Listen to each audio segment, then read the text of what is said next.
Okay. Alright. We're live.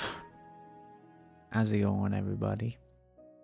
I was setting up some off-stream stuff in preparation. A little bit late, 15 minutes about, but hey, that is okay. We're just getting our alert systems to try to be a little bit more reactive. In the past, I've been getting, notifications that you are subscribing or following, and I just don't hear it. Normally, I should be hearing these things, but they don't go through. I'm not sure why. But maybe it's fixed today. Anyways, where have I been? Well, first of all, I have not really done too much off stream regarding this circuit. Last time we ended the stream with figuring out that this board was a little bit unstable with power. Oh, hold on. Not plugged in. Plug in that power board.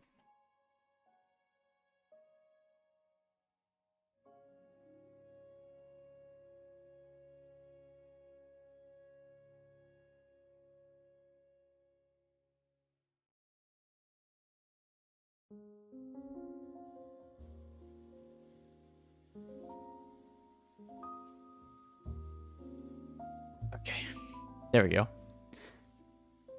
We're trying to figure out why this was all flickering and stuff, and it turns out that the source is because this board is powered off of an AC adapter that, oh, dang, what happened to my lighting? Hold on. I think I have an idea. I think I know why. To continue that conversation while I'm figuring this out, basically, I have a board that is powered off of something. It's an AC adapter that's 15 volts, and that 15 volts is not a nice, clean power source. That power source has some ripples in it. You know, not something that you can reliably power this IC with. This IC here. This IC is actually very susceptible to noise, and it makes any kind of ripples that pop up on it, it just flickers the circuit or it just resets itself completely. There's like a threshold in between mode where that's where the flickering's happening. So, fortunately, we were debugging that most of last time and didn't really get to code too much. But that means today we can redeem it. We can finally get back to coding and try to make this more reactive, you know? Right now it's just setting some numbers, but we want it to count. So that's what we're going to try and do. But first, let me fix this green screen. Because it looks like the lighting went off.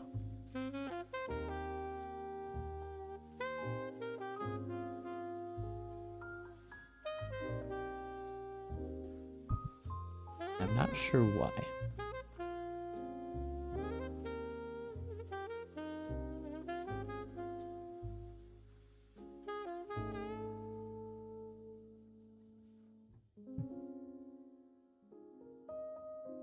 Okay. This is a filter, but it might be a little bit too much. Is that good? Is that good? Is that good? A little bit of green hands. A little bit of green hands, but looks fine to me. If I go to a different one, should carry over. Yeah, okay. Alright. Weird. Making sure that there's no see-through. Sometimes we put too much green screen, it makes things see-through. Okay. So, we need to open up VS Code.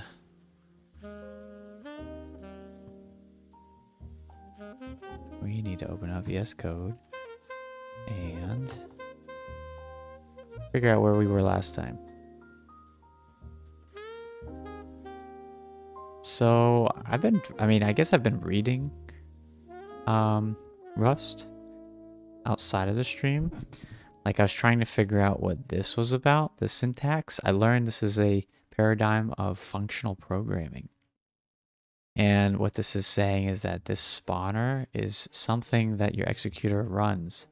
It's a out of scope kind of variable, which we get from up here, I want to say. Yeah, we get from up there. Which is crazy. Because that's not quite how it works. But at least that scope is something that you use to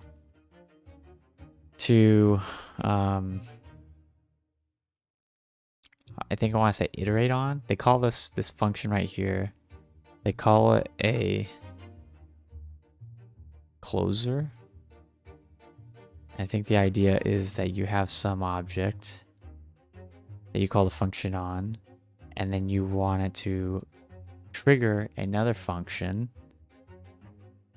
when this function is called. So you're just chaining a function together. At least that's how I interpreted it. This part doesn't quite work though. That spawning an executor task, that doesn't quite work. So we're gonna need to try to find something new. Hey, what's up? What's up, Zesty? We need to find something new. We're basically getting into the core of multi-threading, or multitasking rather.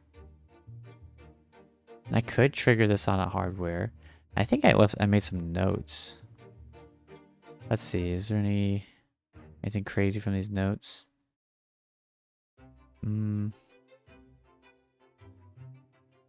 These are button. Yeah, I think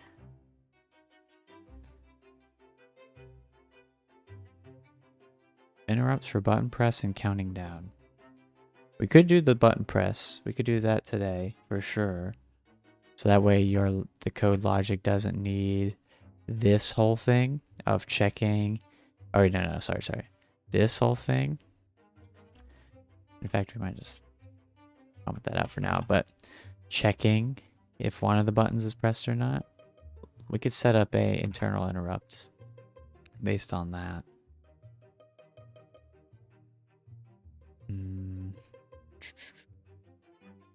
What would be the easiest way to do that? I think we need to look up an example. I think an example would be a good starting point. So let's look up embassy, Rust, embassy, external interrupt, XDI. Looks right. Also gonna choose different music. Fairly quick. Kind of clicked to the first playlist earlier because I was a little bit in a rush.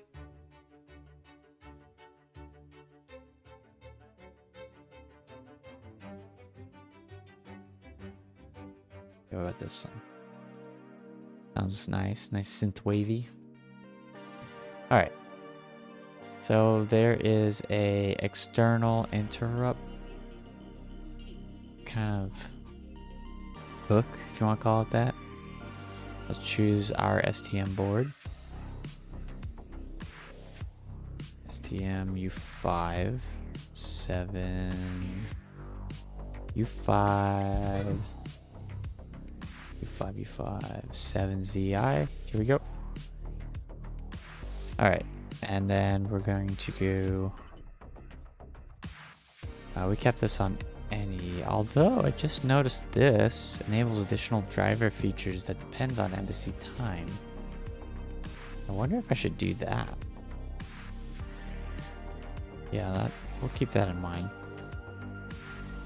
XTI, and I think we can just put it on any chip.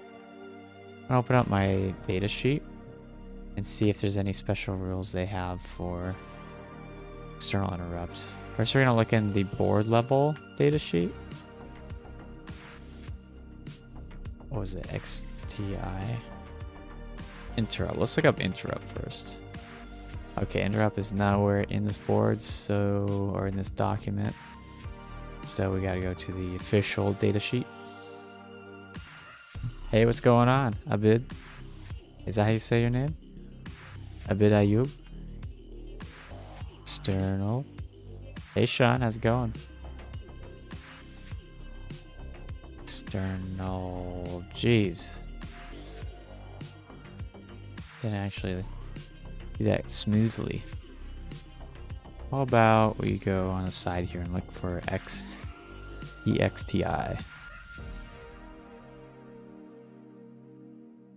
I wonder if it's just GPIO. It could be. It could be just GPIO.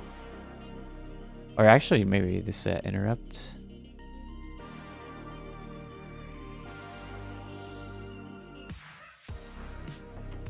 Yeah, never mind. It's better to search EXTI. Surely that's going to pop up at least once. Okay, here we go. So, if I zoom in here a little bit so it's easier to read. They are... There's the IO pin, so you get to choose which IO pin, and there is... What are we looking for? We want a input external interrupt. Oh, this is a different section. We need to go to this section. That was just for GPIO in general. So we were right. It was in the GPIO section of the datasheet, but it's got a particular setup probably. What do we got? So we can do 26 different inputs. It can wake up the system, right? So if you're sleeping, you could have it trigger to wake up your system. We have a GPIO that... Okay, spelt it right. Okay, cool. Spelled what right, though? Spell your name right? Okay, GPIO, IO port. External interrupt mux. We need to talk to this mux here, register. Most of this should have been handled by the embassy library.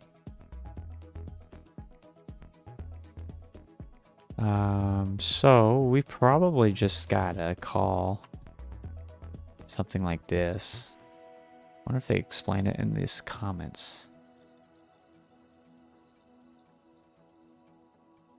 Ownership over any external interrupt channel known at runtime. So there's a function to get the channel number and to erase the channel. Well, okay, we don't need that. Peripheral, we do use peripheral. So there's any channel. Yeah, I think those are just kind of a common call. Right, channel is... This is the trait we have available. Every channel has a number and a degrade, which I'm guessing they're referring to their destructor. But let's see, it says something. Type erase degrade this channel into any channel. This converts external interrupt channel singletons, which are all different types, into the same type. External channel singletons into the same type. So you combining a bunch. It's useful for creating arrays of channels or avoiding generics. This object trait's not object safe. Object safety. A trait is object safe if it... I'm guessing it's because we said we could make multiple of them, and I feel like that's the dead giveaway that something is not object safe. You're making traits. Could be wrong. Don't really want to read that right now. Okay. So that's the trait, but the struct is what we actually can initialize and access. Like each of these contain that trait. So you can make a new external input. We give it a GPIO pin, which is good because we can put our button, hopefully, on those pins. And pins A5, yeah. Use external. Oh, okay, you see this? You can only use one external interrupt per channel. I'm gonna draw this out. I think it'll be easier. This makes sense to me now. And also, I need to turn on my tablet. Drawing tablet. Okay. It's on. Yep. As the undo is not working. Interesting. Well, good thing we got eraser. Alright, we're gonna move down a little bit. And we're going to take a screenshot of this bad boy. Bring it into here. Okay. We'll put it in the middle. So it's hard to say here, but let's just say, for example, each of these columns represented a different channel. Right? It's not quite like this, but imagine it was. And you had channel A, B, C, D. Mike's falling apart. What is a channel? What is a channel? Is it a pin or what? Yeah, that's what we're trying to figure out. I would say that these are pins, right? These dots. These are all pins. If you've used an AVR or an ATmega before, 228P is the one that's using Arduinos. These are usually ports. I think STM calls them channels. I think these two are equal, but the individual dots, these are pins. Pins. So this is a channel, this is a channel. And if we were to look at the actual wiring to see what those dots are, I think one of them is what? I go D1, this is definitely one of them. D15. Okay, you see, it says PB8, PB9. Oh, actually, I got it inverted. They are saying that the channel is actually the number and the port is the category. My bad. And together they make a pin.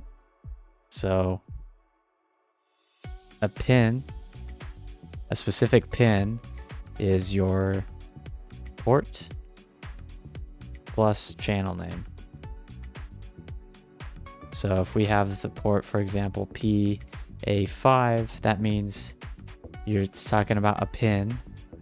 It's the A port and it's channel 5. Whereas PA6, these are the same.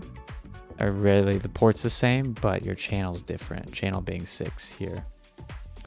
So that's what it is. I took an educated guess. Good thing I looked at the datasheet to fix it. These are actually not the same. Channel and port are not the same. But yeah, okay. So as long as we connect up our wires on here to different pins or channels, we're good. Which is good because we did. We have channel 15 and channel 14 here, which correspond to the two buttons that I made. So that's good. So if I import external interrupt, we could spawn this struct, just like we were doing for the buttons down here. So let's say we're gonna do test external interrupts, and it actually imported not the right thing I was looking for. Hold on. Get rid of the one I manually typed in. Now let's see what the autofill tries to spawn for us. XDI, this is a metadata thing. So when it's packed, that means you're accessing the exact register. I don't quite want that, I think. Yeah, look, it says that it's just this operator. Yeah. So if I do a comma here, is this MCSTM, right? Yeah, comma. And let's also comment this out so that way you can actually recommend stuff to us, comma. It's not, no, oh, it's not able to figure that one out. Interesting. Doesn't know X'd. We go down this list. Not here. That's surprising. It's not quite what I was expecting. How about this is 1.0. Check our toml. We're using 1.0. Okay, it is the same version. Oh, it might be. Well, no, that doesn't make sense. If we just start on a new line, let's see. It should show us every single thing we can import. And there is a chance it's part of the pack. If I do pack, then what? These look like registers to me. That's not quite what I want, I think. If I go to the XDI, is there any functions in here? Nah, just looks like it's. This is the raw address. So not quite. How about I do this? I go to MC STM32, and look, they have it here. XTI.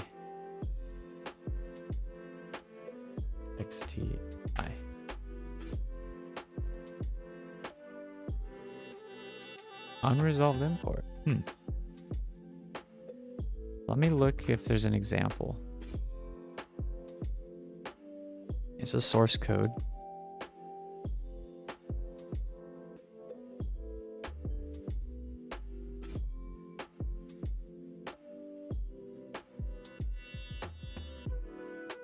That's not an example though. We want to go all the way to the front, the root. Put examples.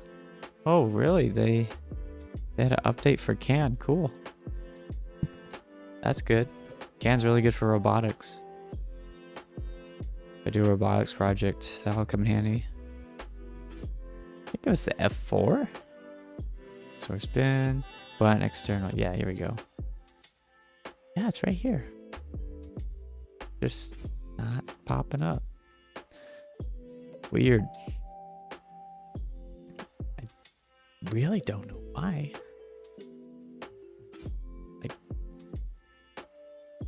I think maybe I need to enable a feature here.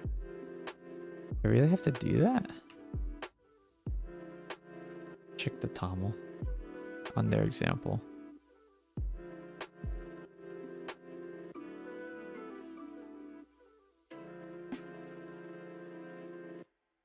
Oh, they did. So it doesn't package it unless you include that. Dang, okay. Keep that in mind. There might be some other hidden, like I saw that chrono there. That might be something. All right, well, at least we found the answer.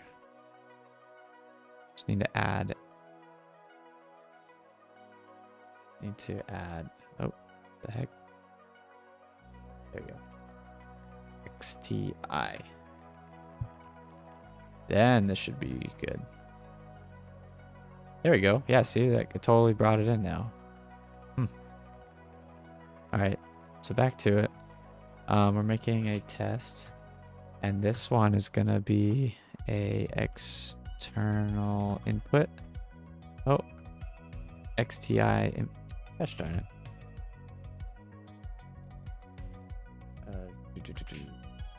And I'm getting a little more familiar to the Vim commands. Jump into the end of the file and such, or end of the line and such. Get my pad a little bit out of the way. All right, so this. Oh. So we want to do, I think it's just new, yeah.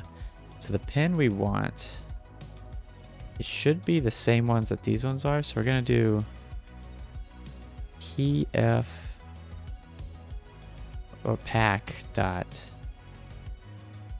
pin f14. We'll start there. The channel has to be 14, and the pull, do we want pulled down or up? I think we want pulled down like we've been doing over here. Just want this to be the same. This is essentially the same function call, just exti. So in fact, why don't we just replace this? Just delete this and put exti. Wow, that was pretty smart of them to make that library. Oh, hold on. What are we missing? We're missing one argument. The channel. We need the channel. So I was typing in 15. What do they use for their example? Is it just 15? Is it just a number? I feel like it could be. Oh, okay. You got to put the exact thing. All right. No worries. You got to put ext15 or exti 15. Back. Oh. Dot exti. 14 for this one, and then 15 for this one. exti 14. Okay. Oh, 15, my bad. In fact, why don't we yank and place that on the bottom just to make it in order, 14 then 15. So the black button comes first. We pretty much just need to copy this. We have a button that waits for a rising edge. That's interesting. The library works like that. Let's go look into... Oh, hold on. Oh, it's extra, that's why. Uh-oh, might have deleted too much. Yep. I deleted faster than it could react. Okay.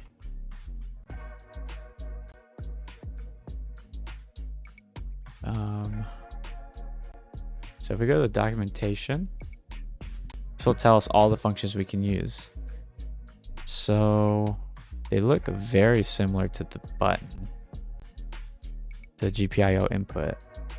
That's probably intentional. So if you have a high pin, then activate. If you do wait, you asynchronously wait until the pin is high.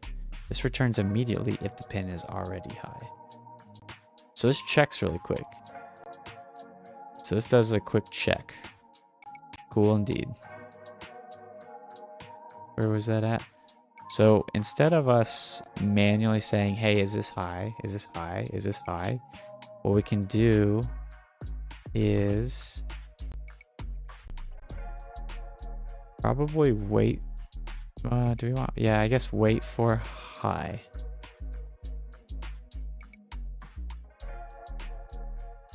No, wait. This actually makes a pause in our program. That's not what we want. We don't want that.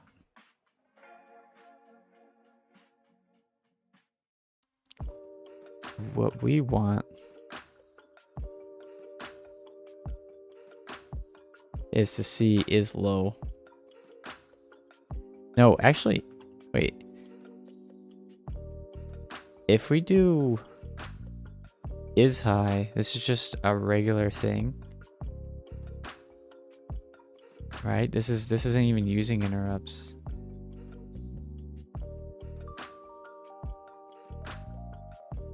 These are interrupts, right? Gotta make sure I'm not going crazy. EXTI, extended interrupts. So if we're looking at this block diagram, you have the IO. It goes to this MUX. That's where we set the channel. It might be...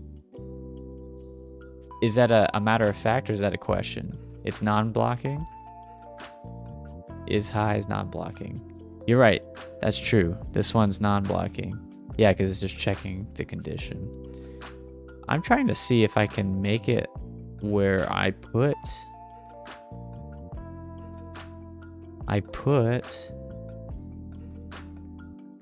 this kind of logic elsewhere. So our loop is as small as possible. Normally I'd put this in ISR, but it doesn't quite look like this library works that way.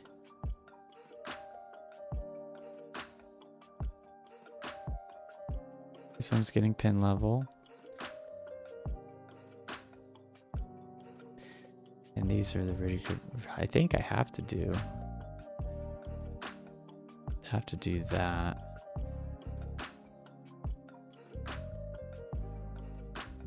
Let's just wake up. Like what I'm not seeing this interrupt part of it. I guess it's triggering.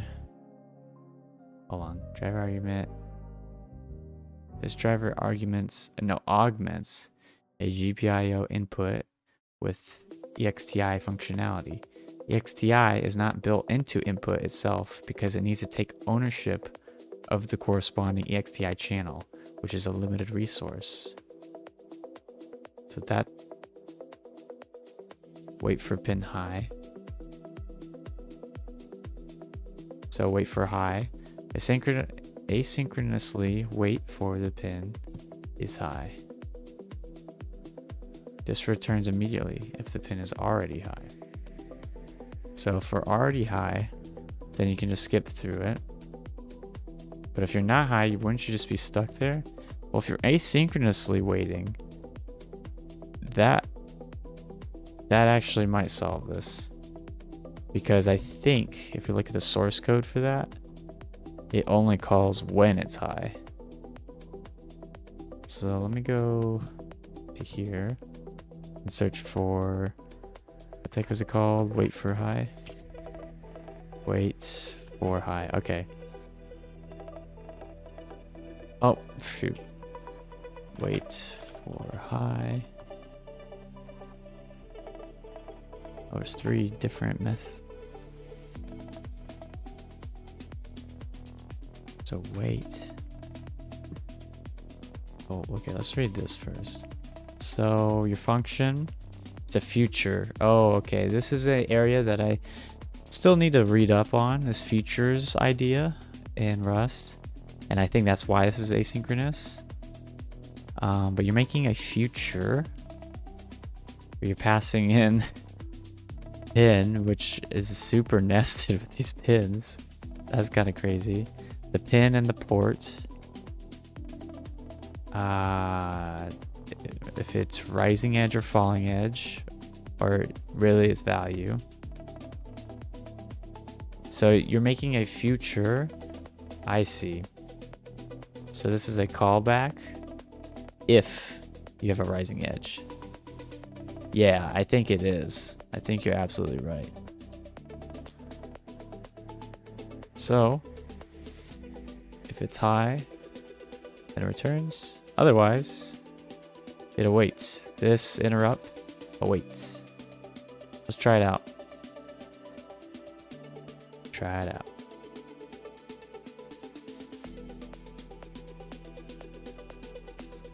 So we can just do...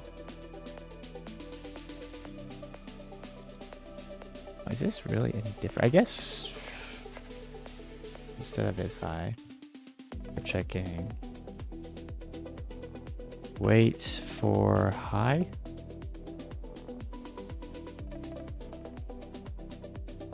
Okay. Found future. Syntactically, I'm doing something wrong. Let's get rid of these extra arguments and just see what it has to say. So it likes that, right? Wait for high. And it returns nothing. Doesn't return anything. In their example, they await. We need to use this await keyword. So even though I do this wait for rising edge, how can I tie a logic to it?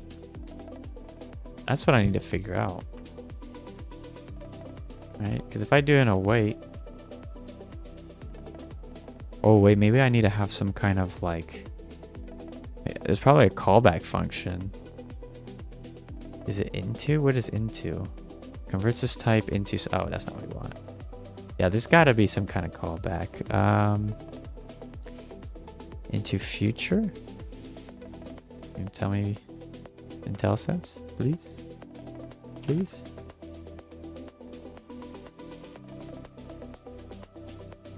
Nah, didn't really do that. I think I can solve this by looking up just futures in general for Rust. Rust futures. Let's see if we can quickly figure it out. Abstraction for asynchronous programming.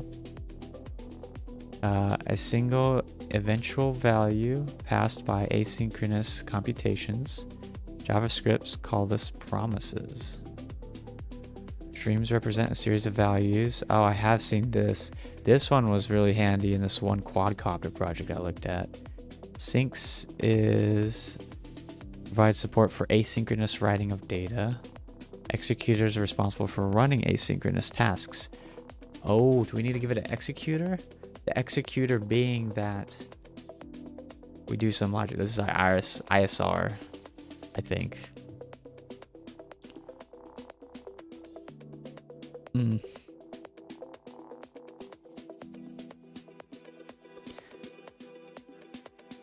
Future values, wait.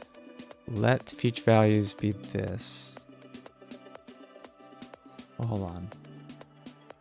Create a future by an async block where the async is responsible for implementation of future at this point no executor has been provided to this future, so it will not be running. Create another async block again where the future implementation is generated by async. So okay, move is a keyword.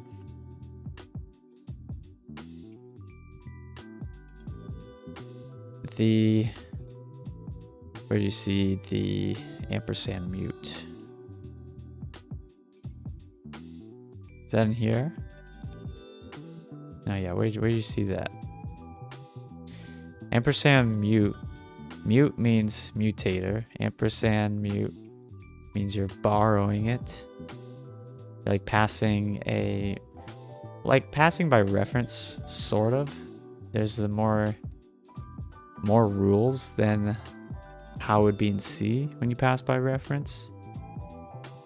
But you can kind of think of it like that. You're passing the address. It's better if you look up a written explanation of it, but that's the use cases I've been seeing. I haven't really pushed the bounds of that. I'm still learning myself.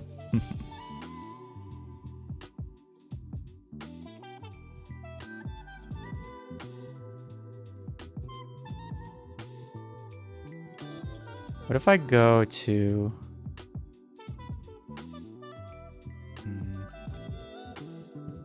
what if there's a different example with that? There might not be.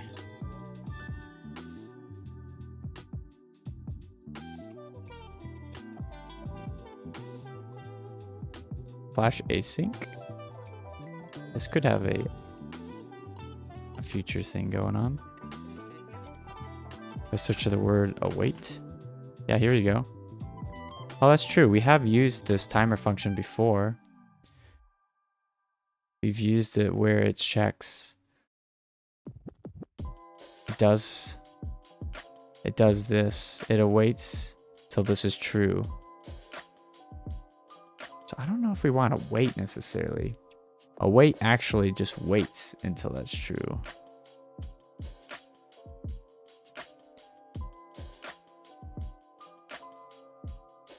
Asynchronously wait. Oh, the at mute. Yeah, this is just kind of referencing itself. If maybe that's what you're referring to. Ampersand mute.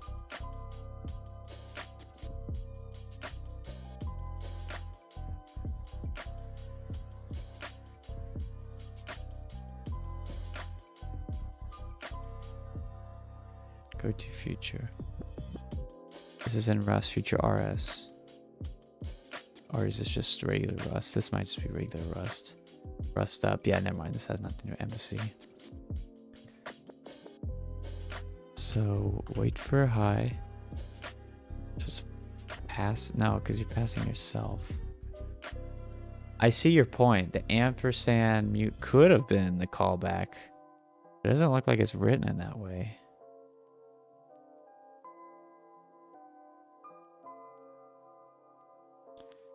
Async function.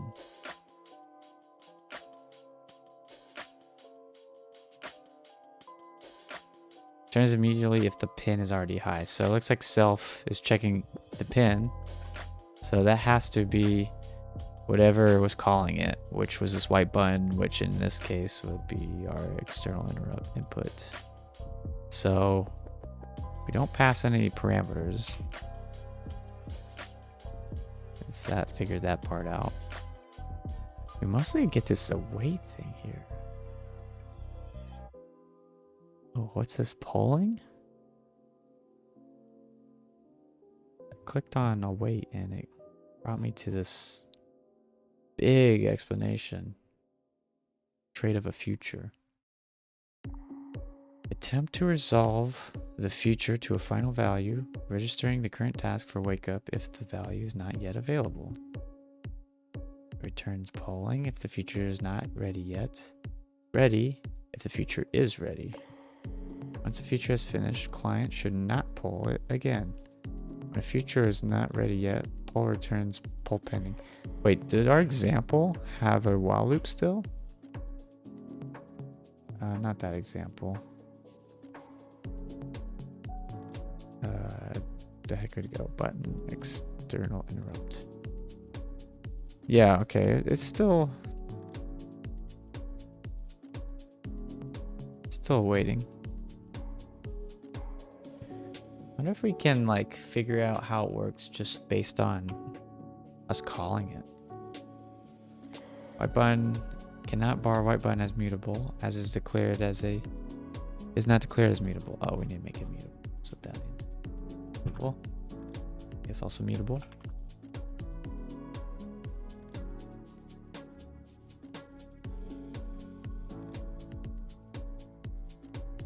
Perhaps we need to turn state equals true. Is this really much of a difference though? White button, sorry, black button, dot wait for high. Await. Instead of turn state false, what if we have it print our statement here? It's messy code for now. But maybe this could be a. Do we have? Yeah, everything's hooked up, so we just gotta run cargo run. Gonna need to compile some stuff. And we wait.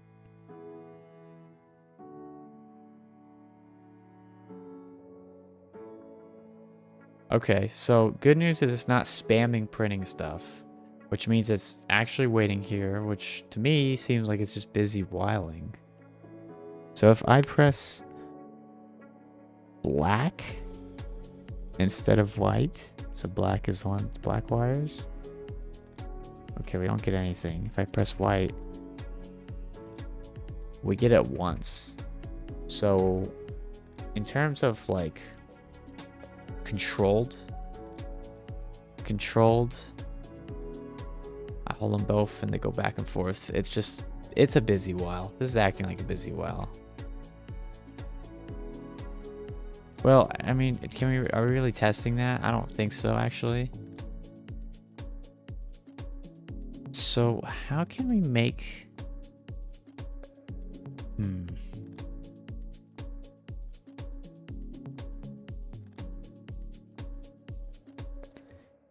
I mean, it could be just my thought process of how this is capable of working may not be how it really can work in Rust. My idea is that you would have some kind of ISR down here, and then you'd be like set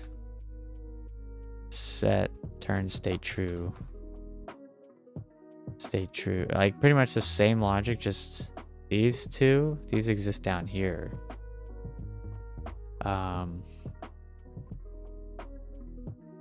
What if I look up this?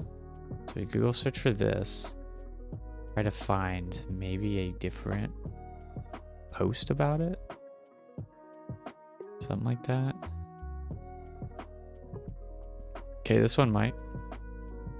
Let's see.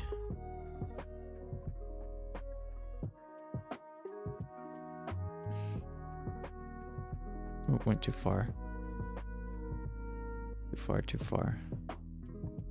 This is their source code. Interrupt input. So they created a regular button and then an internal button, or interrupt button. And they loop. Oh, they're doing the same thing. Check if button got pressed. If button pressed to me, this doesn't make it easier. I mean, maybe you're just relying on the hardware to check for it, but this is still an if statement. Or a busy while. This is exactly what this is. Your processor's frozen right now. So that's not really what I want. That's not very helpful for this exact use case. At least that answered that. So what if I instead do... shoot. Asynchronously, wait. Like, I actually don't understand why this needs to be asynchronous. What makes it asynchronous? You know, when I looked at this, the asynchronous part is that it has future. Maybe I look at this future thing. So you got a pin and phantom data. Features do nothing unless you do dot await or pull them. Well, that doesn't help me out so much, actually. Well, but hold on. External interrupt input. So it's creating a new pin, port, rising or falling. Which this calls a function for critical section.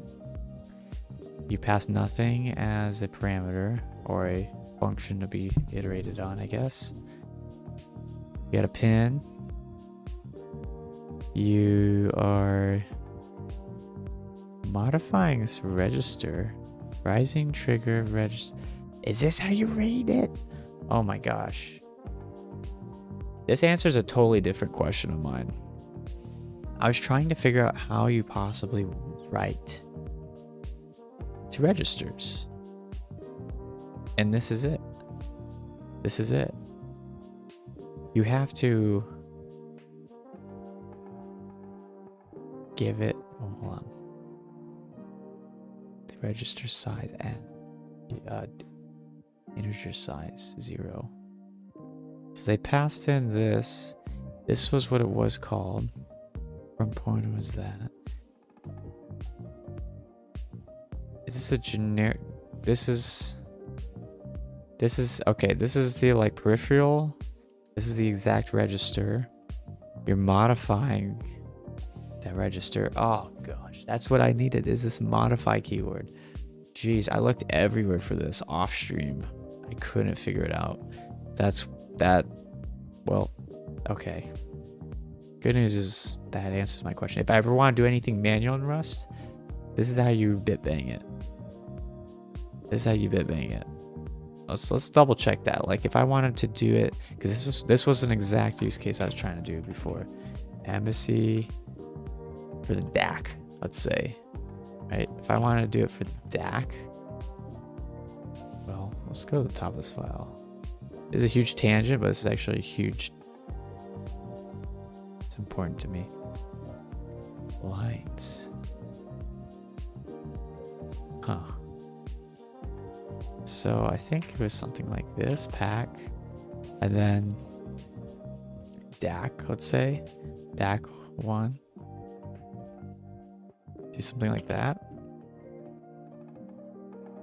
And if I wanted to, let's say here, write DAC 1, colon. No, wait, that's not right. Hold on.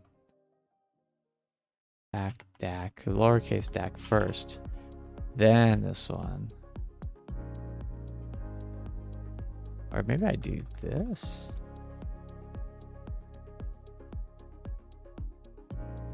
Right, something like that. DAC 1. Where's that example at? I did it right there. DAC 1 dot. I don't see any registers here. Okay. EXTI1. They directly pass it in here.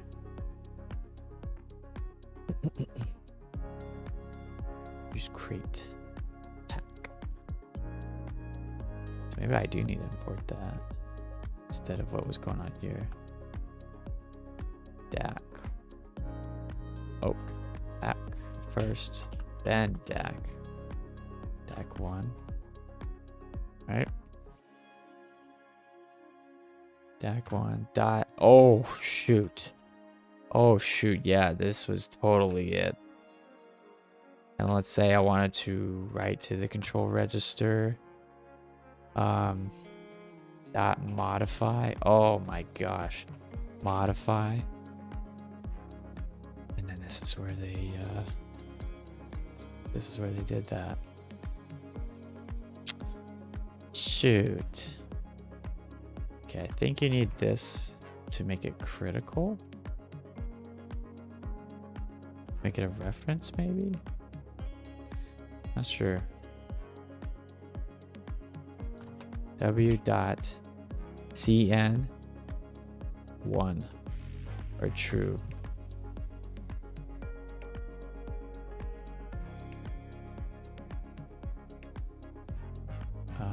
What's this?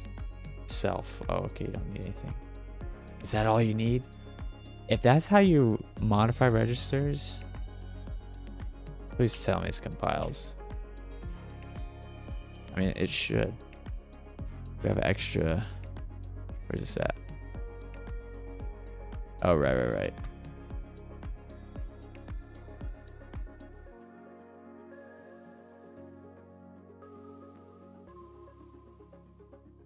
Expected use size found bool. Okay, so we need to put 1 here, not actually bool, or not true.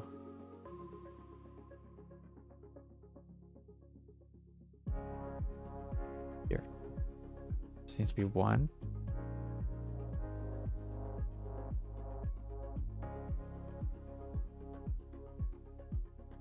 Okay, so if I run this, right, code still exists. We have our busy whiles in it still, so I saw that I pressed the white button, I pressed the black button, white button, black button, white button, black button, etc. We're going to pause that. We're going to open up our STM32 programmer, which allows us to read into exact registers. And we should see,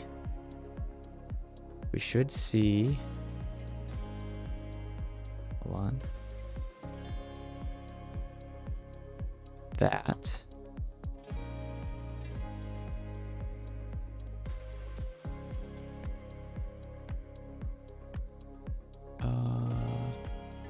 read.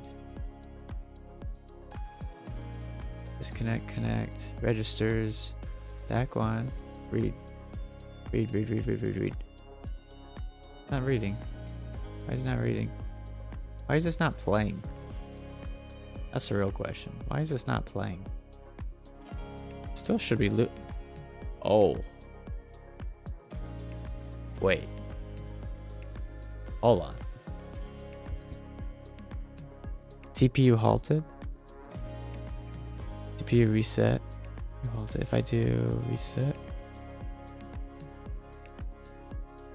What happens if I press a button? I'm holding them both. Okay, something. This may be pausing our processor, putting it to sleep. We're going to quickly do one of those. Also, I just realized we set this to true. That doesn't change anything. Never mind. Disconnect this really quick. So we can program it. Right. That makes sense. Should just be spamming.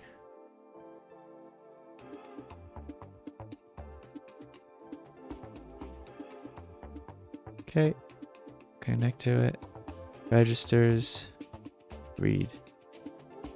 Ah, I didn't actually make it one. Shoot. Okay. Maybe it's because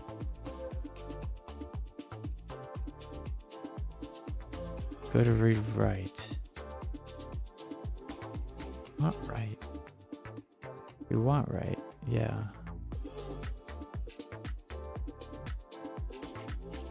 Also, thanks for the subscriptions before. Sally and Software Sure. I just noticed them because my background music clearly does not make an alert sound, so I'll have to resolve that off stream. Thank you.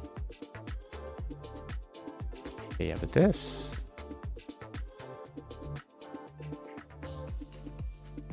should be at least something. Oh, it returns a bool.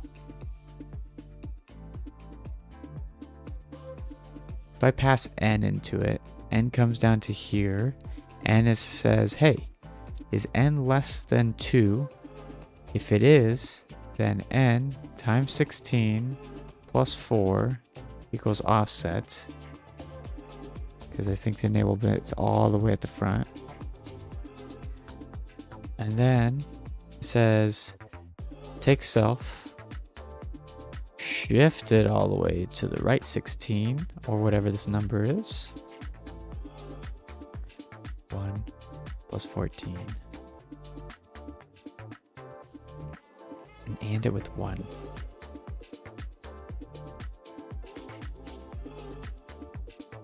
And then value does not equal 0. Value does not equal 0. What does that mean?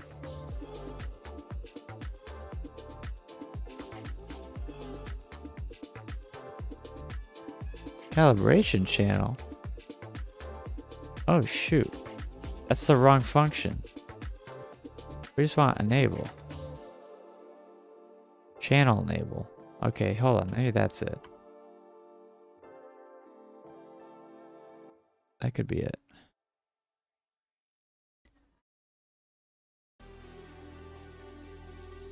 Connect to this again. Go to the registers. Read. Ah, man, didn't change anything. I mean, there's always a chance it's not going to let us do that because we didn't enable a clock per se on it or something like that. So we could maybe try GPIO channel. I just need to see if I can turn it on, really. Right to it. We go to GPIO A and set. I don't know. If I just set mode 0 to a value, should let us. Actually, we need to go to GPIO F since that one got turned on. That one got turned on by our system, at least. Oh, wait, no, but it's an external interrupt. And that probably has its own. Yeah, EXTI. Oh, but these are all low. There's nothing really, anything. This is just nothing. Nothing. What's this? I do GPIO F. That's weird that you would not see stuff there, but you see stuff on A. And on A specifically, you see it on 15 and 14. And 13. And some other pins too. Huh. What if we made a new input? That is on F. I mostly just want to see if I can write using this method. So I go to F and oh yeah, see they enable some stuff here. This is pulled down resistor mode. In fact, I could probably just go into here and validate that's how they did it. New pin, new. Set as input. With critical section with. R is GPIO. N is size. It depends on the implementation they did. But this way looks like what we were doing. R is GPIO. R pull up data register. They're modifying it. They're saying, hey, we want to write. So let's do a write of this register. And they call the function set this, which takes the parameters n and value. I'm surprised that they needed to do so much, but I guess it's because it's the value 2. And push pull. Oops. Pull. They converted pull into itself. Whatever the implementation of from generic for you to do.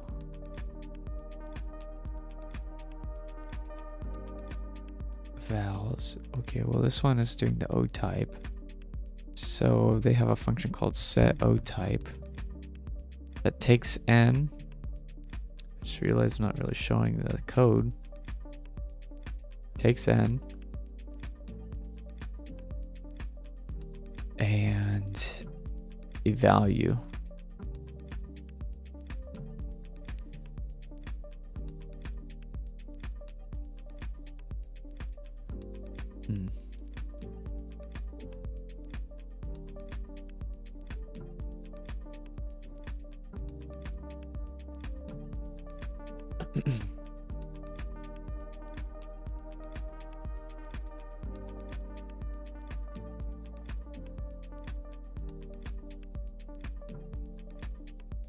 Value takes, no wait, values here, super trait, vals OT, n has to be less than 16, n times 1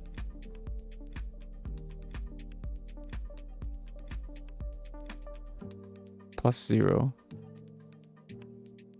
is the offset value. 0 times 1 would be 0. 1 times 1 would be 0. No, 1 times 1 would be 1. What am I saying? Plus 0. I'm guessing it's a plus 0 just to keep the format similar to other functions. That this normally isn't 1. Or rather, this is a offset. Maybe it's, yeah, it's the offset amount.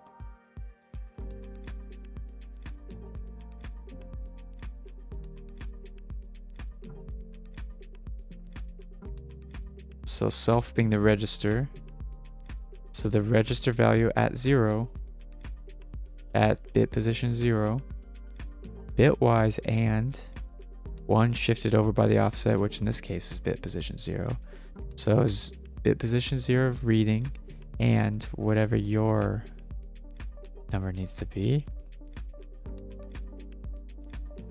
You're masking it, so everything but that bit position is here. And then you OR it with your value turned into bits. Isn't that already? It would be a binary number, no? I think I would. I'm surprised.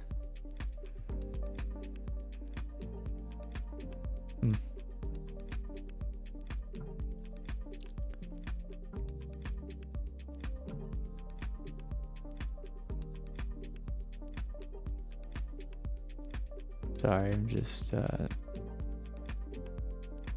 checking something. Okay.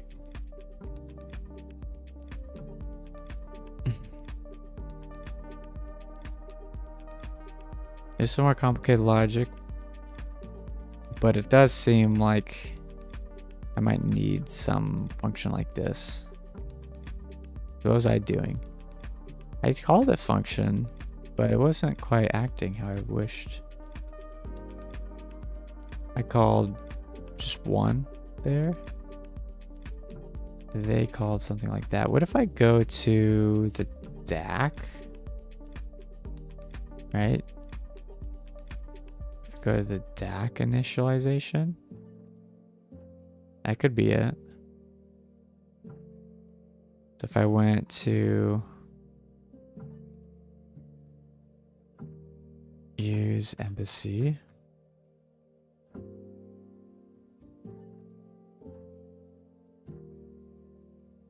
DAC,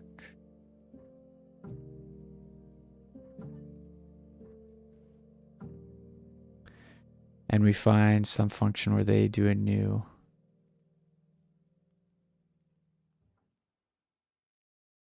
DAC channel. This could be it. DAC channels type. Actually, let's look for the keyword new. Create new DAC channel instance. Create new DAC channel instance again. New value for the, well, this could be it.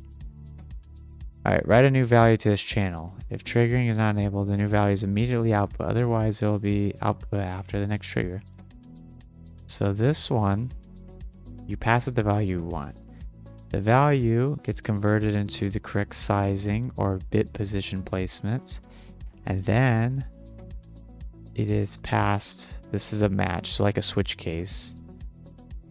You're trying to see which of these generics it is, basically, and then using that, it is passed into here, where you go to the registers. This is a data register.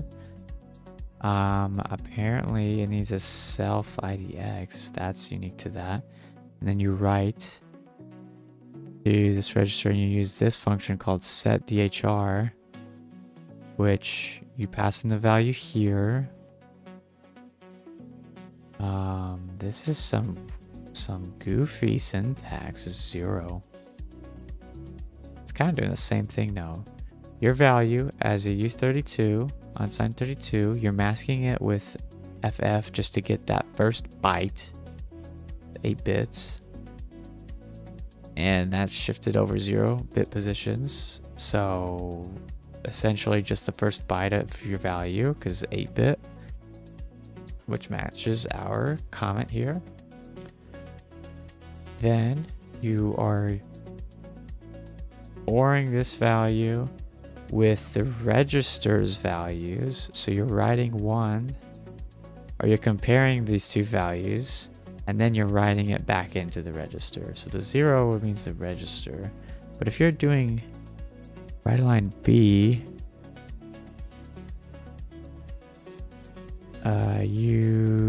that's not actually setting it. This is setting it. Write align means the highest bit of the 16-bit value. Still taking the 8 bytes, 8 bits, the lowest byte. But now you shift it over by 8. So now you're into the upper half of the 16-bit register.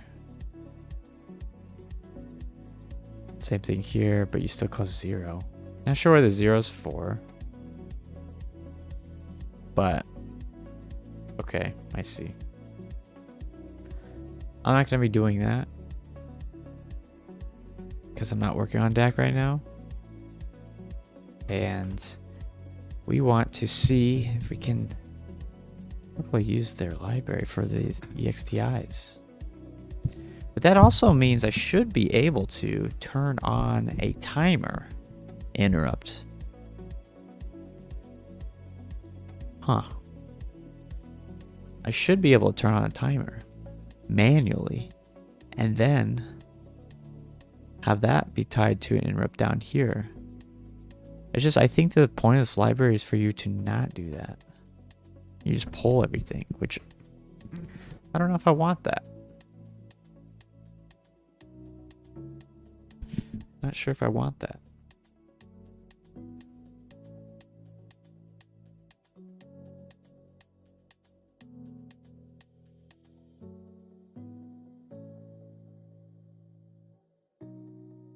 Is high.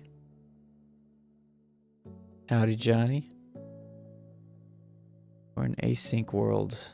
Maybe I should look up Rust async. See what that has to say.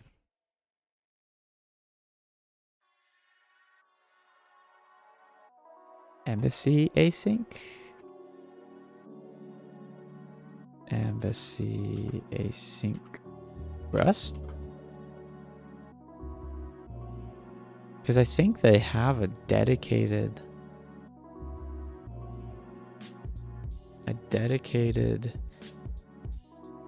asynchronous port. Oh, they don't. They have one for futures. That's it.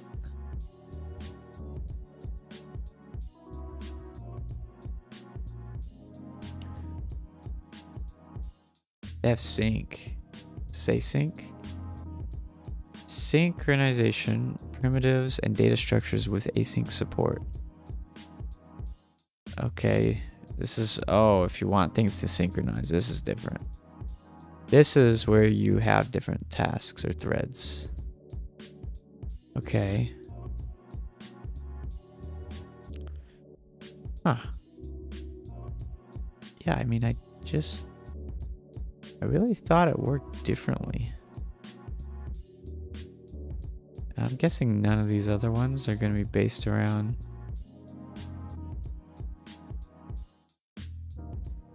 an external count. This is more of like an inline function. Now, why may you do this over just creating a function for this and then saying, hey, function, give return? I think the reason is Rust will let you create these variables and then you give up the lifetime of it. Like, you no longer need to worry about it. Like, deallocates in a way this data here.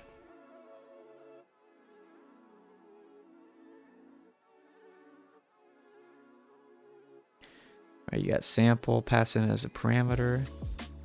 It's used here in this function. Converts sample into millivolts as a signed 32-bit. It sets this variable here. But you don't want this variable to be used anywhere else. You say sample.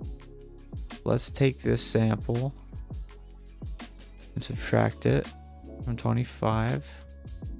Actually, V25 is something else probably. Whatever. You got your sample. You're subtracting V25 from it. Oh, it looks like it's 760 millivolts. Why would it be V25? Why would I don't get. I don't get this. 760 millivolts somehow equals V25. That's just doesn't make sense. Anyways, they're subtracting 760 millivolts from it, making this a float. That float is divided by average slope only, and then you add 25 to it. What does that do?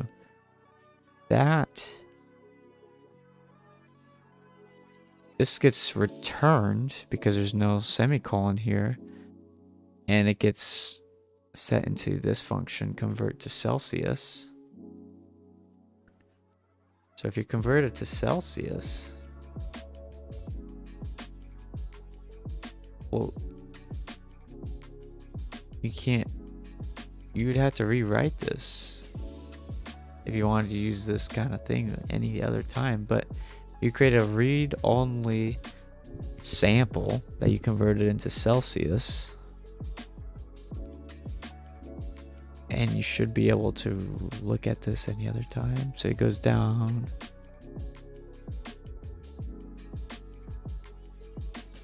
Wait, what? Convert to millivolts. You call it down here and you pass it. This is a function definition. This is a function. This is also a function. So they made two functions. I just was expecting this FN. They wanted it to be in the scope of main, I guess. I wonder if that's something you have to do. So they made these two functions, quote unquote, which the better word probably would be executors or closers. Yeah, two closers here, or lambda functions if this is JavaScript.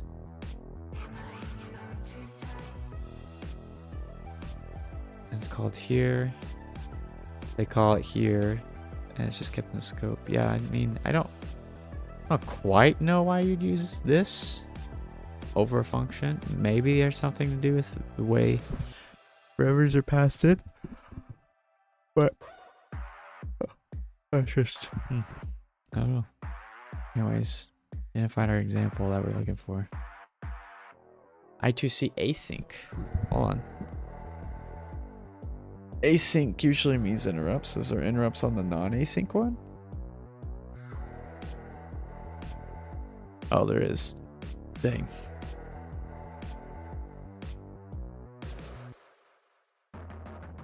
What makes this async then? Your main. So I2C probably requires you, looks like in here you have a function for if you have an event or an error. You have a callback for these two hardware interrupts.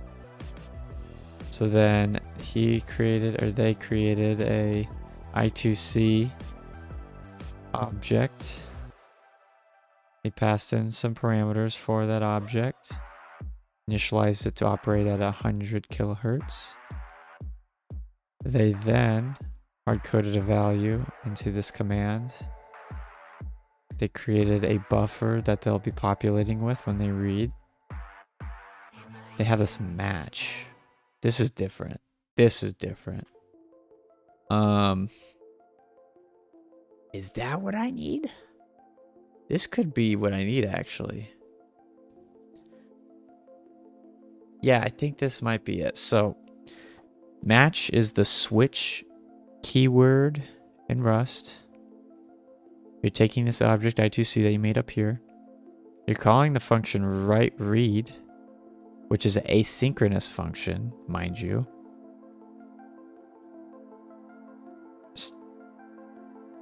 Still not entirely sure what's the difference with asynchronous and regular.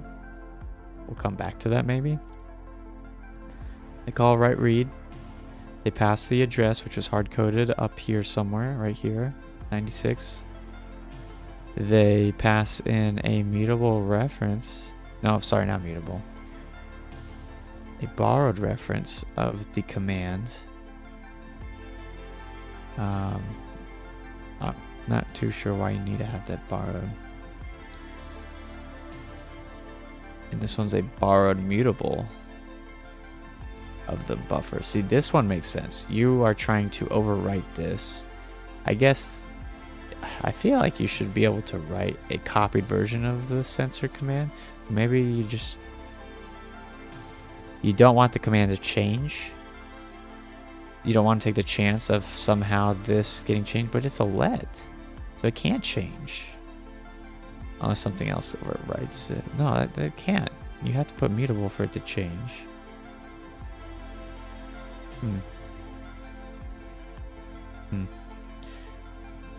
What else we got? Read the command censor. You have it be mutable. You pass in a buff, and then you do an await. Now, if this passes okay off of its return, then run this code where it says, hey, oh, this must return an option then. If it returns okay, then you want it to write, no, not write. You take data buffer, specifically in the SC2, you AND it at the 4th bit position for some reason. And you're trying to see if this is on. You're trying to see if it's enabled. This comment says you're trying to see if it's negative number. Or maybe that's this other part. So if this is this, which probably means like the sensor's on or something, it'd be datasheet specific. Then you want to set all these here. Looks like this is a 12-bit signed integer into 16-bit. Oh, wait. This is a byte. This is a byte. No, that doesn't make sense. Never mind. That would be 2. 2's here. You're just trying to see if this one's set to 1. If it is, you do the upper bytes, upper bits. Wait a second. 1, 2, 3. 1, 2. This is 7.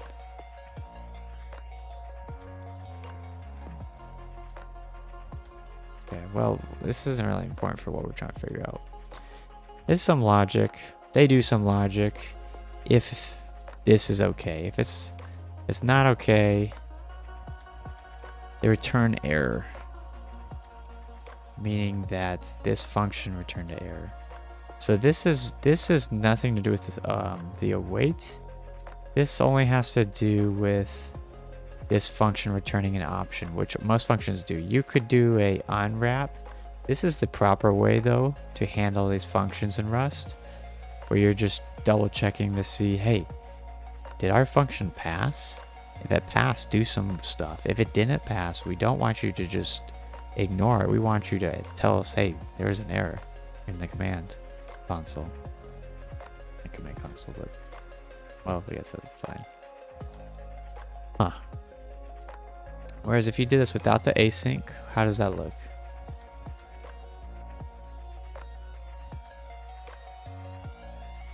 This is a blocking rate. Now my mind is really confused because this blatantly says blocking right. This one says await. So this one's claiming that it doesn't call any of this. It doesn't call any of this unless this function passes, like it gets triggered.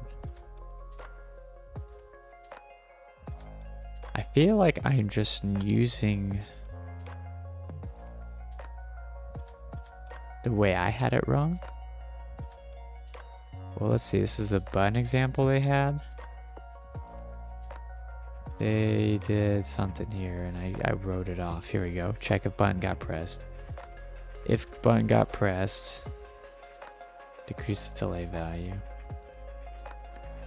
Publish updated delay value. Do all these. Do all this. That looks blocking to me. And I think it's this wait keyword. One idea I have is if I compare the two bun examples. We got bun. We got bun. Extern. So you got bun and LEDs. Right, this is what I originally had. If the button is high, set LED 1 high and LED 3 low. Else, set LED 1 high, LED 3 low. This has you initialize 3 different things. I don't know why they made LED 2 there. You don't even use that in an example. Interesting that that would have gotten pushed into the repo, but okay. This one, press the user button. Created one. External input. Wait for rising edge. Oh wait. Got pressed. Wait for falling edge. It got released. Pressed, released. Pressed, released. I mean, this definitely helps for like getting the debounce signal right instantly. Boom. You press the button. Boom, boom, boom. Not quite for any. Maybe not what I was thinking. And maybe this is fine because. Well, shoot. Maybe it's not fine. Oh, it's just regular STM. External interrupt. Let's see what their source code is in C. In C, right pin. You're setting it. This is the callback. So this is you writing the LED, no? What do we got here? Let's make this readable. Made a graph here. Initialize env. Yeah, so this is just initialization. Your GPIO. Create edge. You hit this interrupt handler. The how interrupt handler goes into a callback. I mean, yeah, that makes sense. Doesn't really show me much though. What about this deep blue embed? Maybe this is just like I don't understand my hardware correctly. That's just some initializing stuff. Their source code is this while. This is initialization. Here's their handler, which goes to this, which goes to this, which goes to 2 different things. Damn. Oh, they're clearing interrupt flag, and then they're going to this callback function that they made, passing in the pin to it. Here's their callback function. If the pin is equal to pin 9, then toggle pin 8. So the LED in this case. They're identical in the normal view. As you see, you can't see any delay. It looks immediate and the traces are overlapping. Just zooming in, you can see that there's a little bit of delay. Okay.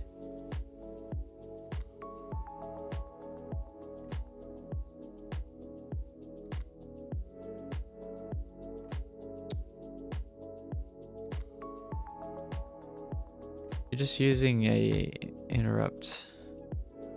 Like that one, interrupt handler, totally. This one, stay idle while everything is done. I was expecting to have it be like this, and I kind of want it to be like that because I do want to have certain logic trigger off of it. This await just doesn't make sense. Read async book for details on how async/wait and executors work. Suspend execution until result of a function is ready. right. There's a whole book on this. Wow. All right. Librarian mode.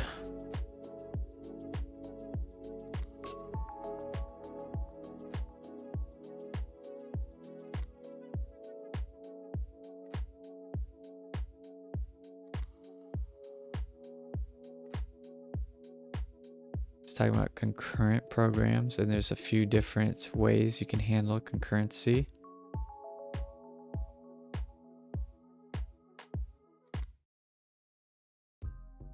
So this is more like giving the context.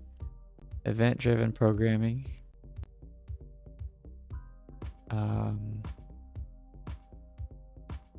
Coroutines are threads. Actor model. Divide all concurrent computation into units called actors, which communicate through followable message passing, much like distributed systems. The actor model can be efficiently implemented, and it leaves practical issues unanswered. In summary, asynchronous programming allows highly performant implementations that are suitable for low-level languages like Rust, while providing most of the ergonomic benefits of threads and coroutines. Okay, so what is this? Although async programming is supported in many languages, some details vary. Okay. Features are inherent in Rust and make. The features are inherent in Rust and make progress only when polled.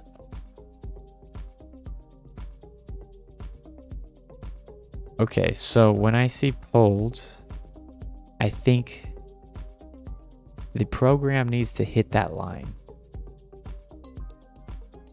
which to me sounds like an if condition. Dropping a feature stops it from making further progress. Async is zero cost in Rust, which means that you only pay for what you use. Specifically, you can use async without heap allocations and dynamic dispatch, which is great for performance. This also lets you use async in constrained environments such as embedded systems. How is it zero cost? Like I think I need to see how this is handled in its what you call it, how this is handled in its assembly versus like the if statements that it generates in its assembly. Because all the examples I'm seeing, they're just checking it. And when I have a weight attached to it, that freezes it completely. Which, okay, let's think about it. That keyword was, you never make progress on an async function unless you're polling it, meaning it's being actively checked on. So you're kind of like, it goes to sleep. Something goes to sleep until you go back and check on it.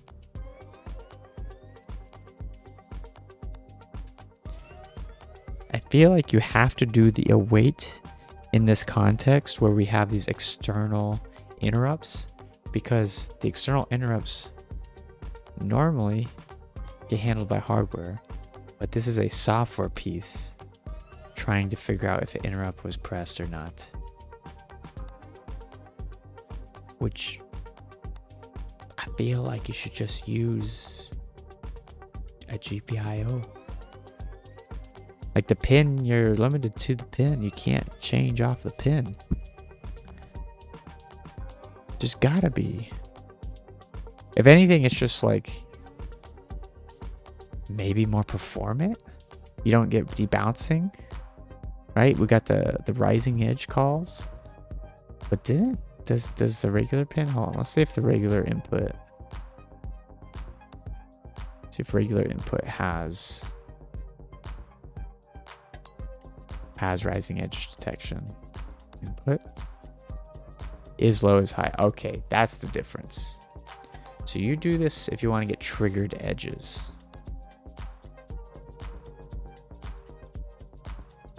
That's it.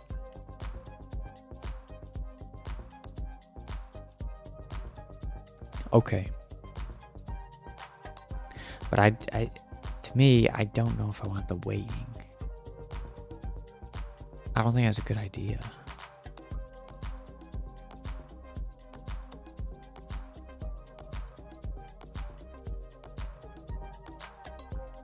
Right, wait until the pin sees writing edge. Like you are effectively stopping your processor because of this wait. So maybe is high, I suppose. This returns a result.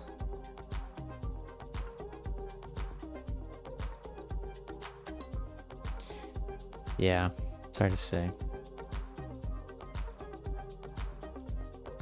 Async versus threads. Primarily alternate. Well, hold on, let's see. No built-in runtime is provided by Rust.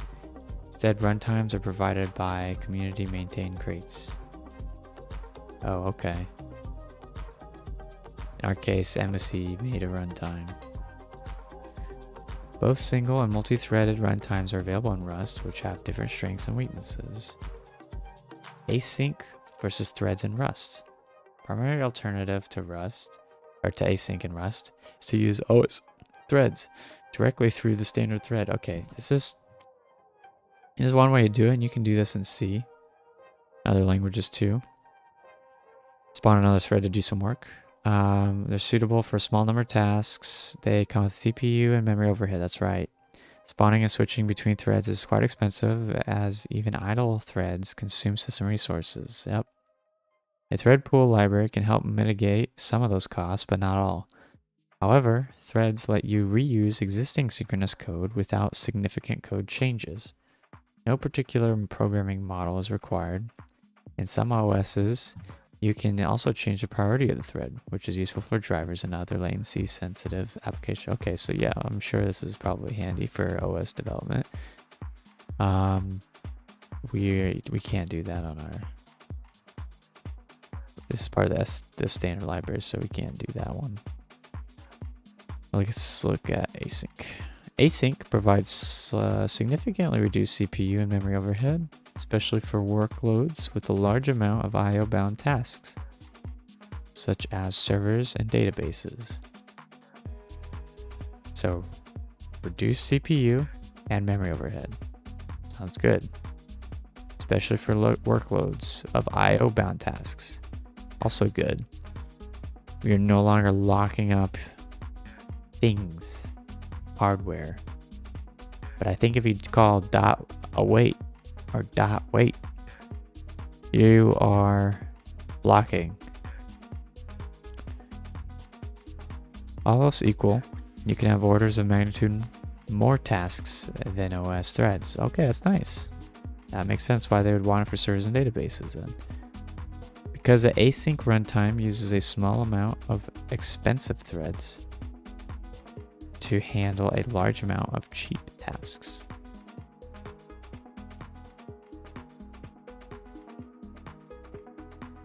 So async runtime uses a small amount of threads to handle a large amount of tasks. However, async Rust results in larger binaries blobs due to the state machines generated from async functions. And since each executable bundle has async runtime. Is this the actual implementations when you use these async functions, like the design pattern required is a state machine? Your code might have more overhead. I guess that makes sense.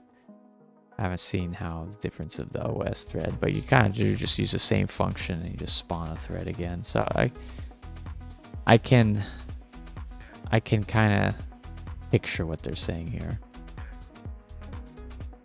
On the last note, asynchronous programming is not better than threads, but different. If you don't need async for performance reasons, threads can be often the simpler alternative. An example they have is concurrent downloading. In this example, our goal is to download 2 web pages concurrently. In a typical threaded application, we need to spawn threads to achieve concurrency. To get 2 websites, they spawn a thread for downloading this function, and they spawn another thread for downloading this function. And they say, okay, thread 1, join and expect thread 1 panicked. Wait for both threads to complete. So you're spawning threads, you basically are just saying, wait here until 1 is finished. Once 1 is finished, you're joining back into this main. So there's like 3 functions going on. You have this, or 3 runtimes going on. You have this main runtime, and then you have 2 separate threads going off into their own directions. So if you have like a tree, you have 3 different directions. One of them is downloading, another one is downloading, and then this join is waiting here for thread 1 to join the middle branch, and then it comes out of this function in the middle branch and waits for thread 2 to come back, and then you now have all 3 of the separate programs come back together, or the separate threads. Yeah. However, downloading a web page is a small task. Creating a thread for such a small amount of work is quite wasteful. For a larger application, this can easily become a bottleneck. In Async Rust, we can run these tasks concurrently without extra threads. Create 2 different features, quote unquote, which, when run to completion, will asynchronously download the web pages. So there's a function called download async. Takes this parameter and you start downloading, and this one also waiting. Run both features to completion at the same time. You have this join macro where you're passing in these features.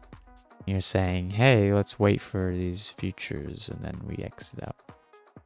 No extra threads are created. Additionally, all functions called are statically dispatched. There are no heap allocations. However, we need to write the code to be asynchronous in the first place, which this book will help you achieve.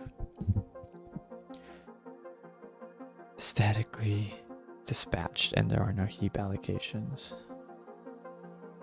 Like, to me, I am not seeing how this is different.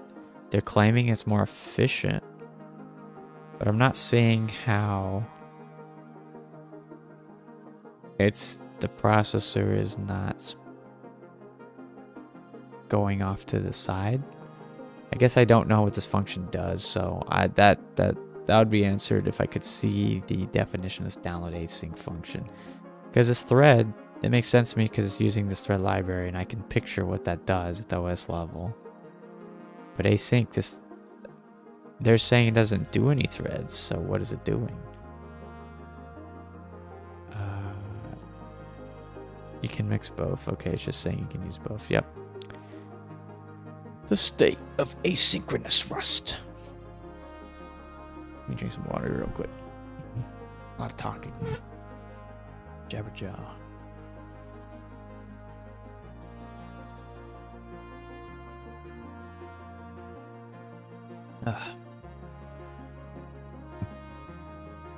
This was definitely... I'm seeing these like more complex topics get brought up in Rust now, which is tough. There's some brain friction, but I'm seeing growth because that means I'm digesting the medium and easier stuff and staying. I'm able to parse through this code visually. So even if we're not programming right now, this is valuable. This is still progress. All right.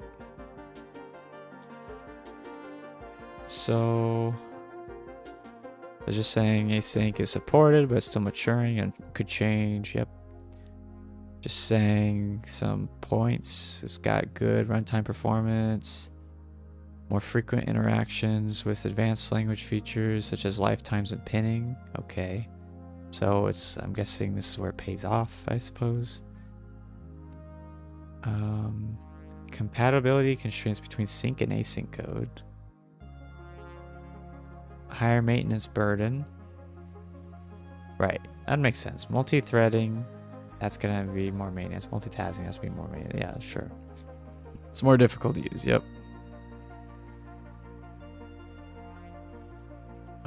Okay, they're just talking about errors. I don't really care about the errors right now. Just want to see some examples. Oh, wait. Here we go. This is our problem child, I think. Async/data_wait is Rust's built-in tool for writing asynchronous functions that look like synchronous code. Okay. Async transforms a block of code into a state machine that implements a trait called future.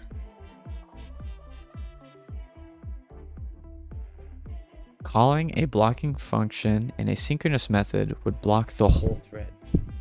The whole thread. Blocked futures will yield control of the thread, allowing other futures to run. Okay, I have a prediction.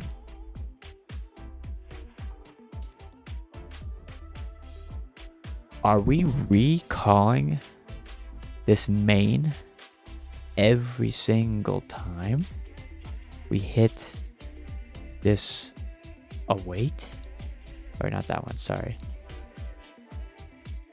This await?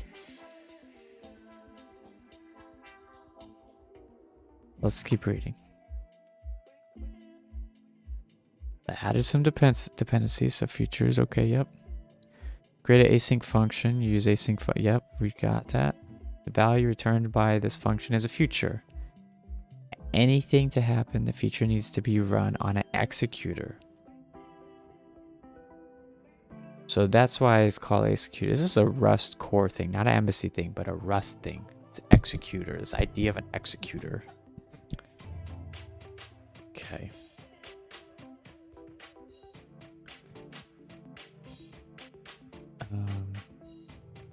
The value returned is a feature for anything to happen. The feature needs to be run on executor. Okay. So the features library has an executor and it has the block on keyword. Block on blocks the current thread until the provided feature has run to completion. Other executors provide more complex behavior, like scheduling multiple features onto the same thread. So they have main here. It's a synchronous function called main. They call this asynchronous function called future, which should just print hello world. They're saying nothing is printed though, because they go down to block on future. Future is run and hello world is printed.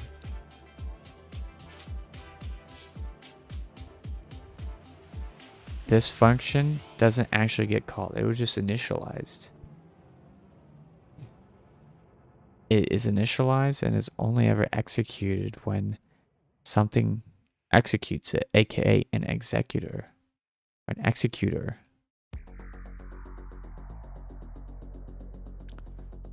So why do this and instead of just like making this a synchronous hello world and then just calling it at this line? There's got to be a more advanced use case where this makes sense. To me, this looks like synchronous code. Inside of an async function. I was saying funct, I don't know why. Function. You can use .await to wait for the completion of another type that implements the future trait, such as the output of another async function. So this is where you chain it. So let's read that again. You can use .await to wait for the completion of one type that implements the future trait. Oh, and then they said such as the output of another async function, because the async functions in general always output a future. We need to create a function or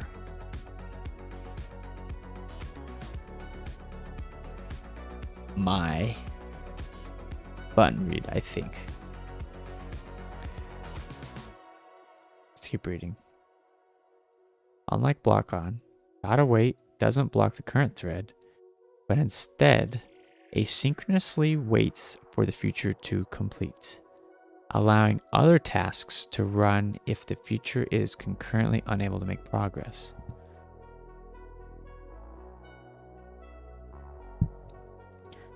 For me, I have no other tasks, so nothing else could be making progress. So it's a problem of how I structured my code, I think. And keep reading. Imagine we have three functions.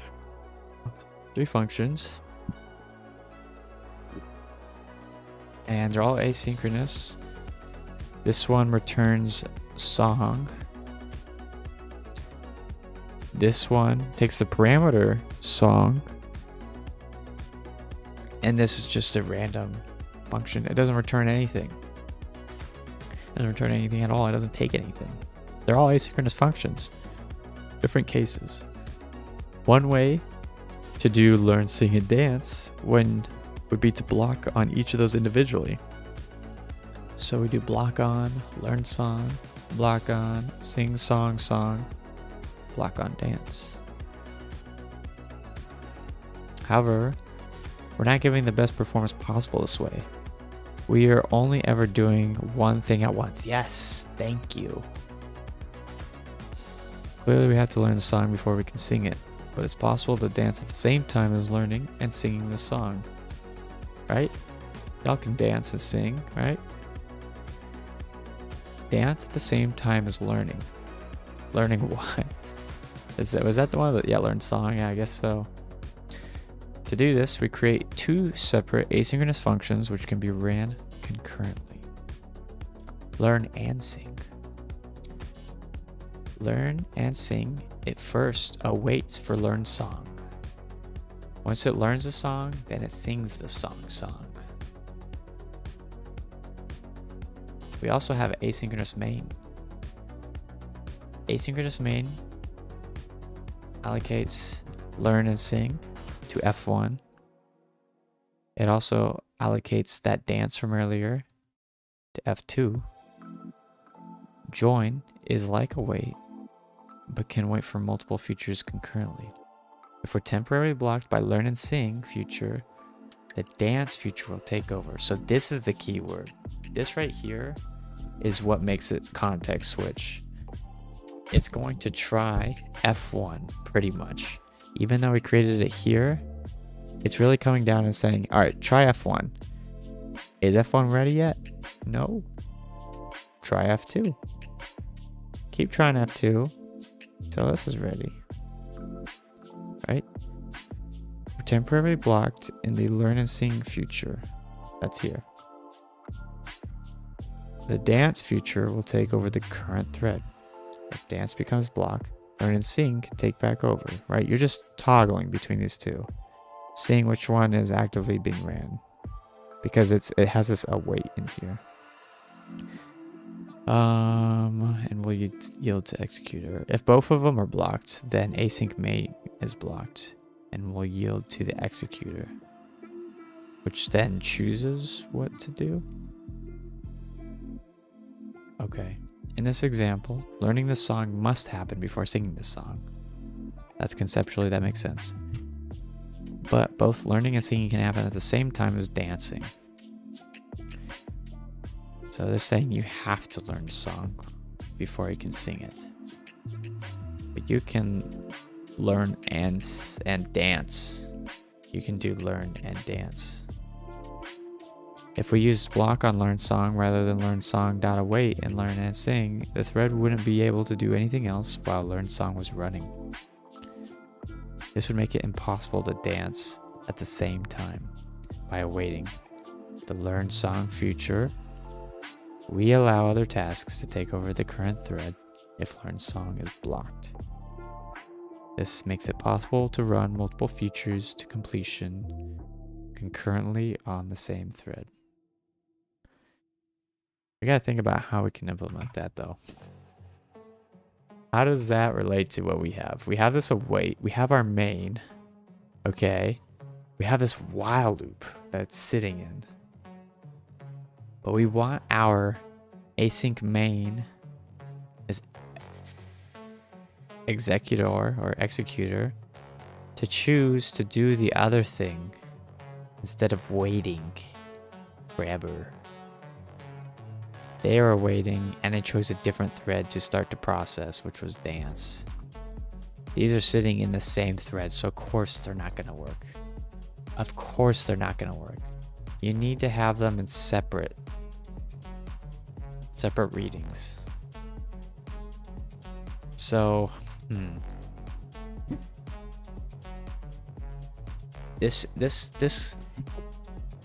This unlocked different use cases than what I was thinking. So if they are in the same thread, you can only ever press the button that's next. So we had it programmed here where we had the Y button at the top. Okay, Y button at the top. And it's just standing there. It's waiting. It's tired. We press the button. Boom. It's awake. Then it comes down here. Comes down here. And black button. Now it's tired. It's waiting. It's waiting to be pressed. You press the button and then boom, you come back to the top. But you can only do one or the other. You cannot do them independently of each other. One is dependent on the other finishing. So in the case of a toggle button, this works. But I just didn't want it to hold down the processor.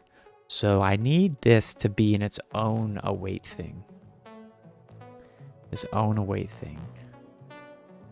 And displaying its own await thing. So we have different tasks. You're really just breaking it down into tasks.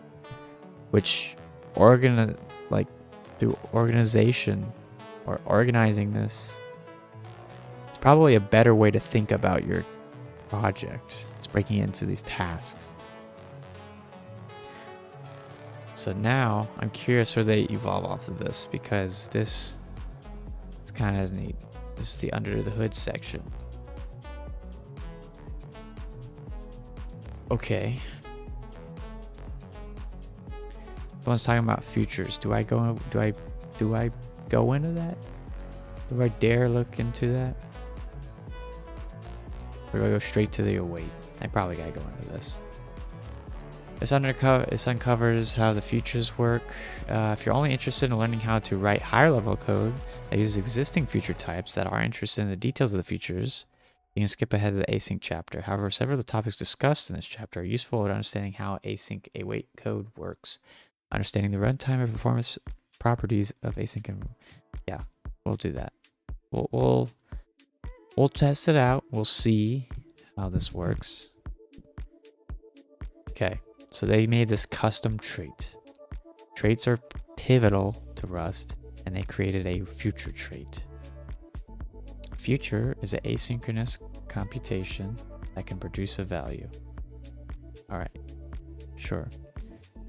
The future contains a type called output and a function called poll.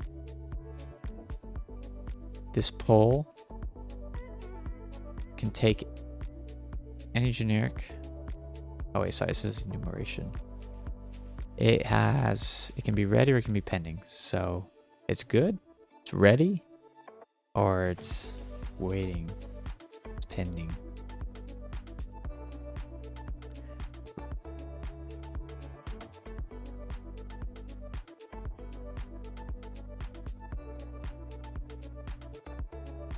I see this function here.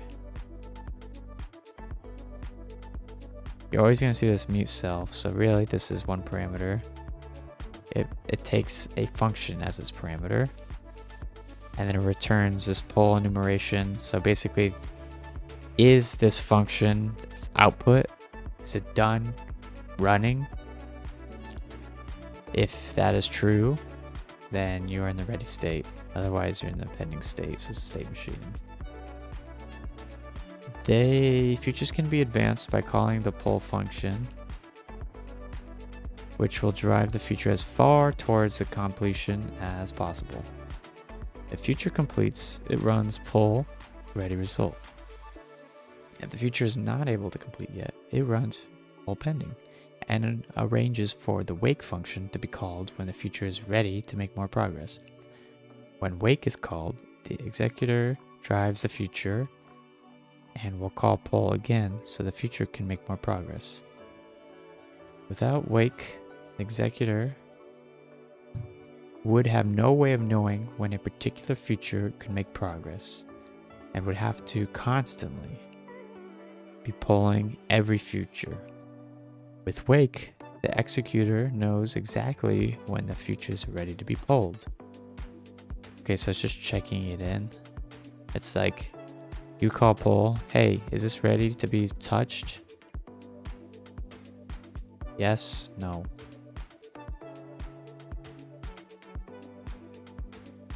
Looking at an example now. Consider a case where we want to read from a socket that may or may not have data already. If there is data, we can read it and return pull. If there's no data, our feature is blocked and can no longer make progress. When no data is available, we must register wake to be called when data becomes ready on the socket, which will tell the executor that our feature is ready to make progress. A simple socket read feature might look something like this. Let me look at an example. I have a comment on that, possibly. Simple feature or socket read. Socket read is a struct defined here. Has a lifetime as well of a socket. So create a vector of type output. We have a function here. This is a implementation of a pull function that we wait when we have a function passed in as a parameter and we return a pull based off that enumeration above, but pull rather of the output, which is this vector. If pull of socket, known as this socket, has data to read, then enter this block. Otherwise, your pull is pending. This is that if-else logic I was talking about. I don't know if this is really needed for what I was doing. Arrange for wake to be called once data is available. Right, because this one's saying, hey, do we have data? If it is, then pass that data through. Pass it through this hole right here. Otherwise, what do we got here? What is this? Set readable callback? Arrange for wait to be called once data is available. When data becomes available, wake will be called, and the user of this future will know to call pull again and receive data. Set readable callback. Wake. This is this function. This is the callback function. How does this get called? Yeah, the implementation. The model features allow for composing together multiple asynchronous operations without needing intermediate allocations. Running multiple functions at once or chaining features together can be implemented via allocation-free state machines like this. This simple feature runs two other features to completion concurrently. So we have feature A, feature B, generics of the struct. Simple feature is this. It implements this simple feature. Implement the super feature for this join struct, where the A is this. It's an output that's equal to nothing. empty output, which is equal to empty. Type output is equal to empty. Okay. I have to see how this is used. They have a pull function again. They're gonna say, let sum A. This is what you return, something. Return something if this passes, which is A. A is this function. Attempt to complete future A. Let's see if there's A. Yeah, this is really where the A comes from. Let sum A, where we say, hey, if the poll is ready, we're going to wake our poll, which is this function. We're going to wake this function and take.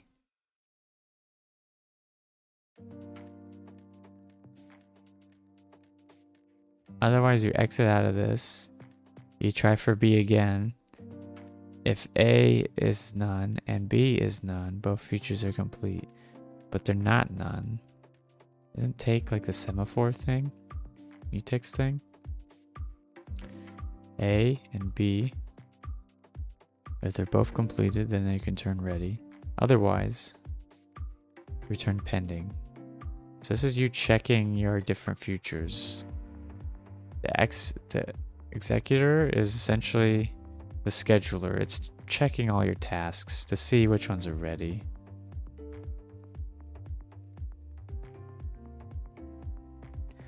This one's can be run simultaneously without needing separate allocations, allowing for more efficient asynchronous programs. Similarly, multiple sequential futures can be run one after another like this. They have a struct and then future first, and then there's second. So simple future where you have 1 and 2, or and then future A and then B. Passing it in, you're seeing if the first, which I'm trying to see where they're getting first from. Syntactically, this is not as easy to look at by any means. Something called first. So they called this variable here. They created it. Something called first. They're trying to see if this first one they call the function poll is wake. Or no, they're passing wake into it. They're trying to see if this is wake, which calls this poll if it's ready. Otherwise, it calls pending. This is the switch cases. Checking to see if it's ready or pending. If it's ready, then take first. If it's pending, then return pending. Do the same, but now just pass and wake. So this one prioritizes the first future before going into the second one. This example shows how the future trait can be used to express asynchronous control flow without requiring multiple allocated objects and deeply nested callbacks. With the basic control flow out of the way, let's talk about the real future trait and how it is different. Okay, well, this is just an example that they made up. So they made a trait that has a type output and has a function called poll. Poll has a variable called pin of itself that takes a generic of itself. Now it's a change from mute self to pin mute self. And then the change from wake function to context mute context. So self and context. And it returns poll output. First change you notice is that our self is no longer mute self. Yeah, that's true. So the executor, I'm gonna kind of skip through this.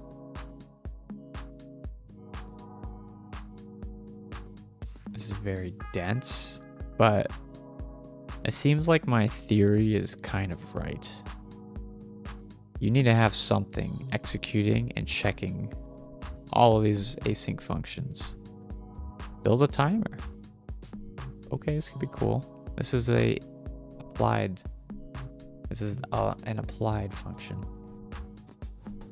Let's see. It's common that features aren't able to complete the first time they are pulled. When this happens, the feature needs to ensure that it is pulled again once it's ready to make more progress. This is done with the waker type. So the feature needs to ensure that it gets pulled again.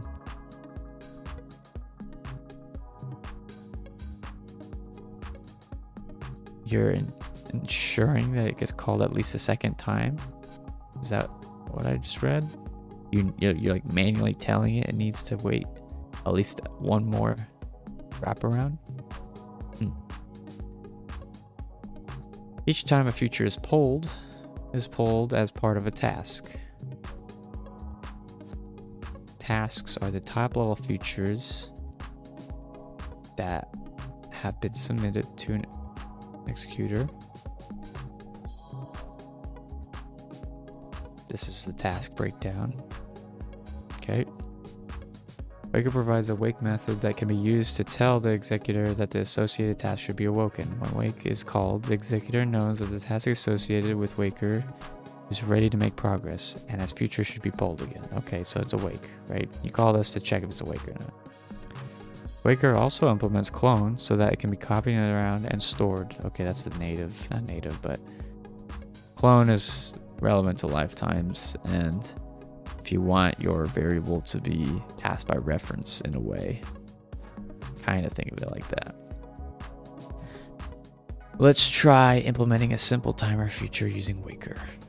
For the sake of this example, we'll just spin up a new thread when the timer is created, sleep for the required time, and then signal that the timer feature when the time window has elapsed.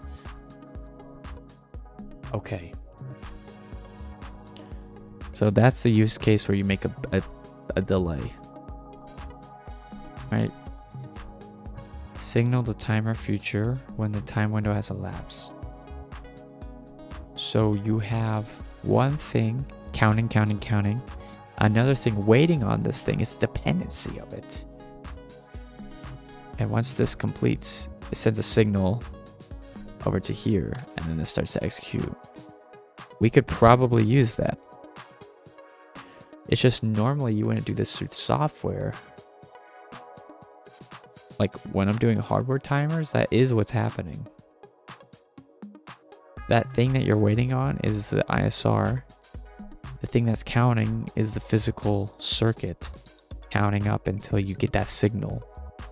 Signal sends it over to the ISR. The ISR does some logic and it resets. So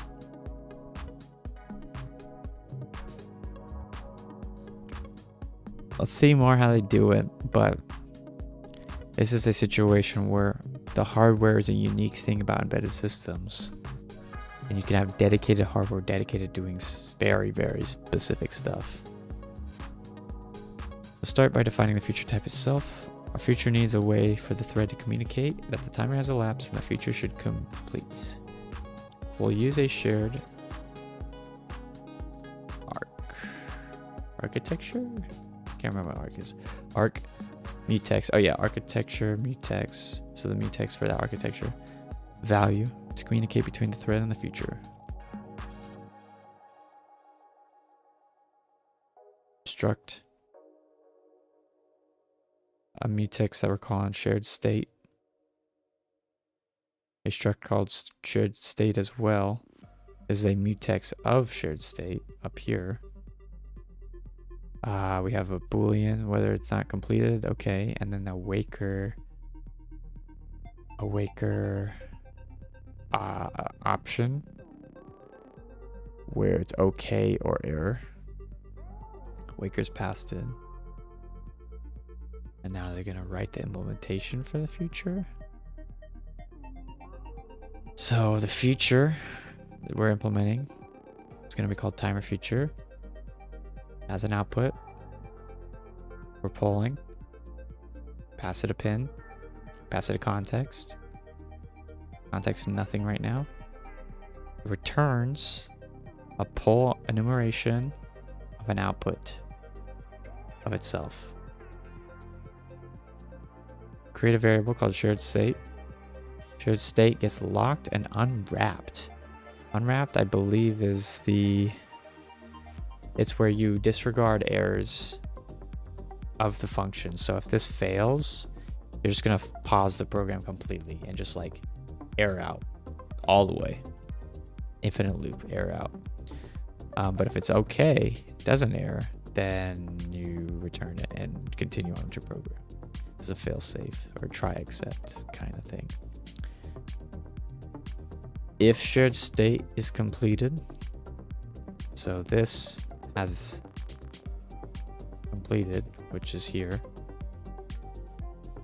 meaning this is, if shared state completed is true, specifically, then you can say poll, we're ready. We're done. We are done with our task. Else, we're going to call our waker function that has a something situation. We are calling this waker function, which is passed up here, based on this context. And you're going to clone it. Okay, I think this is, cloning a thread. If you're cloning a thread, that's interesting. Because the clone you usually use on just a variable. You want to clone a variable. So there's no way it's no, that won't make sense. Hold on. This waker function, you're going to clone it.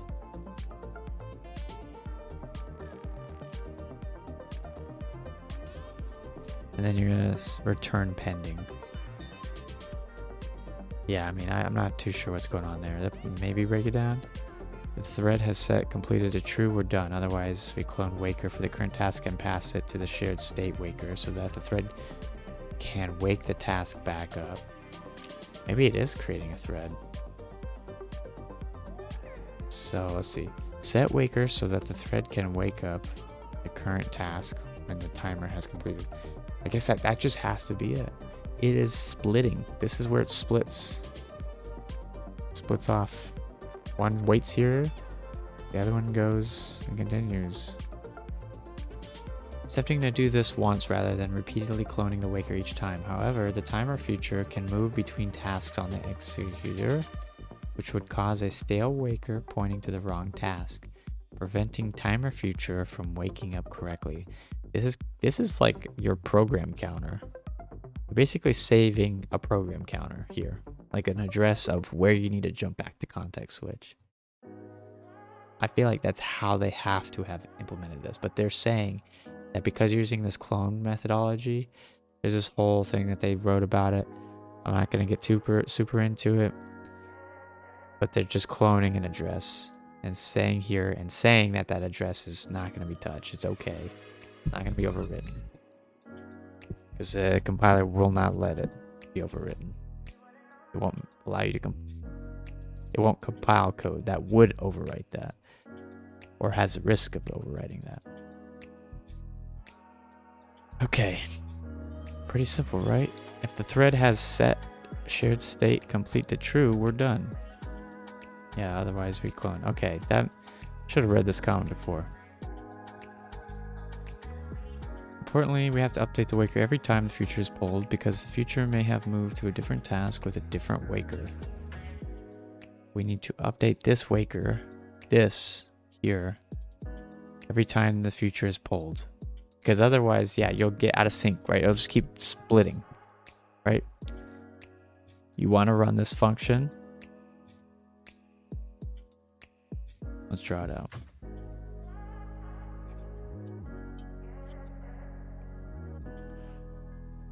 2, new tab 2. It's async. Rust Bootcamp will do this as well. New page. Async. Okay.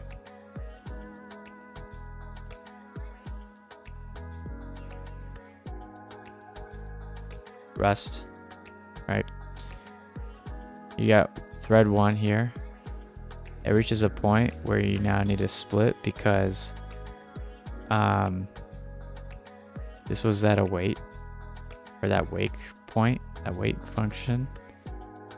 Wake is here. This is T1, thread 1. You checked. You did this check to see if your task was done or not. If it's not done, then you split it here. And now thread 1 continues on while this sits here until you get back to, you enter back into that function again. And you decide, is this ready or not?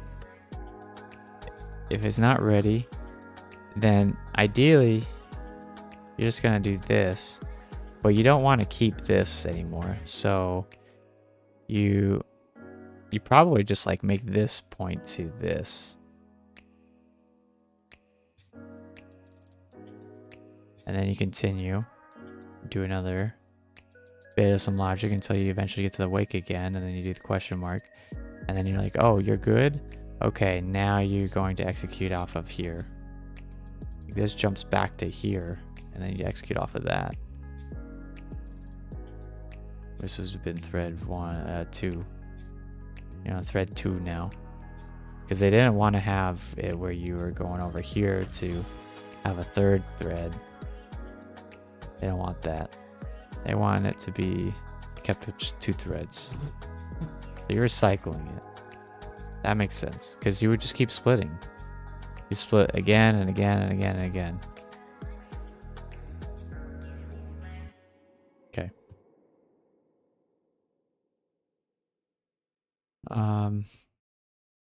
So what's different here? They update it every single time. That's what they want. So instead of it doing this, they had some logic around it where they said they take from the mutex essentially. Oh, they did a semaphore? Oh, this one actually spawns a thread. Hold on. The thread is set. Is it true? We're done. Otherwise, we clone the waker from the current task and pass it to here. Currently, we have to update the waker every time the future is pulled because the future may have moved to a different task with a different waker. This happens when futures are passed around between tasks after being pulled.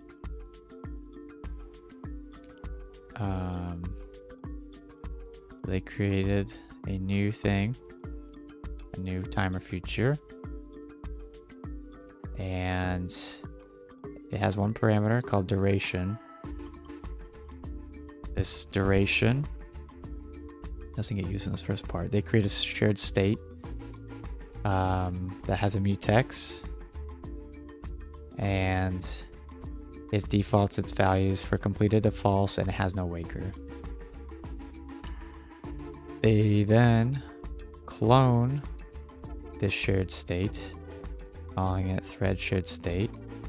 They spawn a thread, they pass in, or they move something. That's a keyword. The thread sleeps for the duration that was passed in. So it just sits here. The thread is literally stuck. Once that's finished, shared state is equal to red shared state. So these are 2 different shared states. Oh no, this is a clone. Sorry, these are the same. Red shared state, lock, and then unwrap for only the OK return gets put into shared state. So shared state waits until this is ready. Signal that the timer has completed and wake the last Wake up the last task on which the future was pulled, if one exists.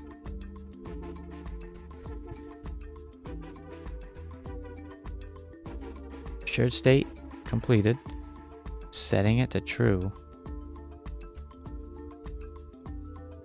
And you're taking the wake.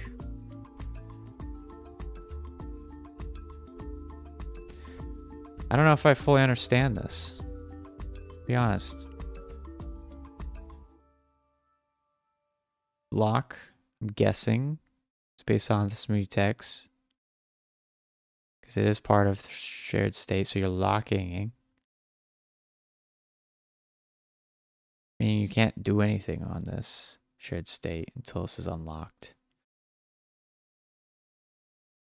I don't really see where that gets unlocked. But okay.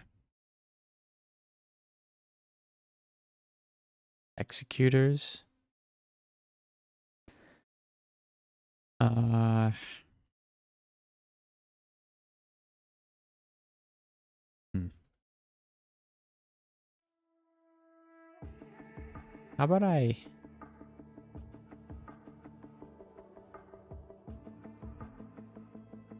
about so this is just like how they programmed it. I don't think my mind's quite in the headspace to parse the rest of that. But at least answer the question that it is using threads.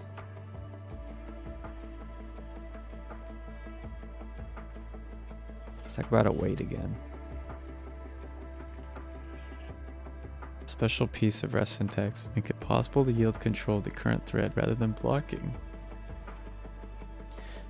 Allowing other code to make progress while waiting on the operation to complete. There are two main ways to use async function and async blocks. Each returns a value that implements a future trait. Okay, they have an async function called foo that returns a u8. So a byte, a char, returns a char. And that char it returns is 5. Okay. Bar returns an implementation of a future with an output that is a byte or a char. This async block results in a type that implements a future output is 8. They have this async block that is this function that calls this async function foo. It awaits until it's ready, and then it sets x equal to what this returns.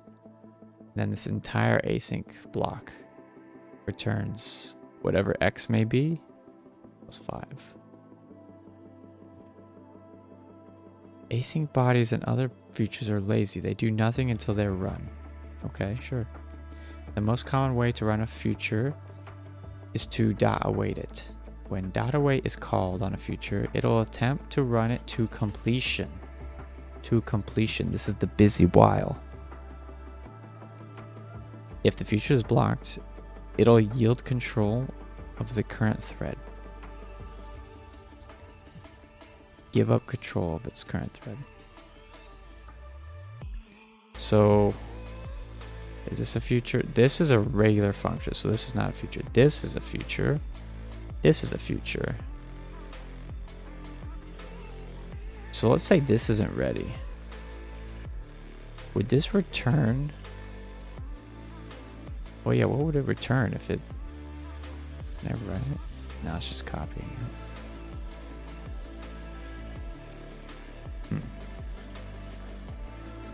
If your future is blocked, you'll use control the current thread. When more progress can be made, the future will be picked up by the executor and resume running, allowing the .await to resolve.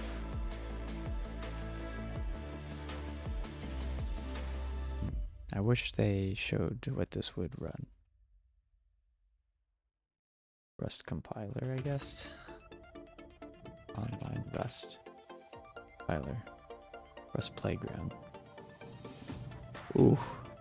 Please tell me we can make it a different background.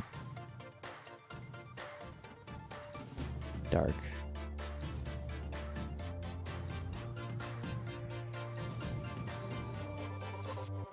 Sure.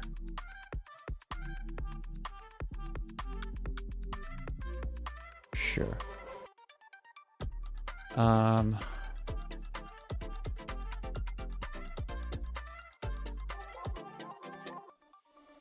Copy this. Put it here. But make this main. And then maybe print it. Well, let's see what happens when you hit run. Cannot find, oh. I found a scope. We gotta import future. Use futures. Futures.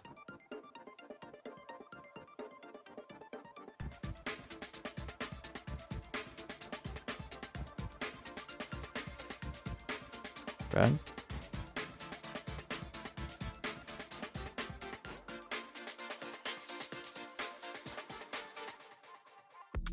Core. We do want it to be the core feature, actually. It's probably fine. No? Cannot find features in core.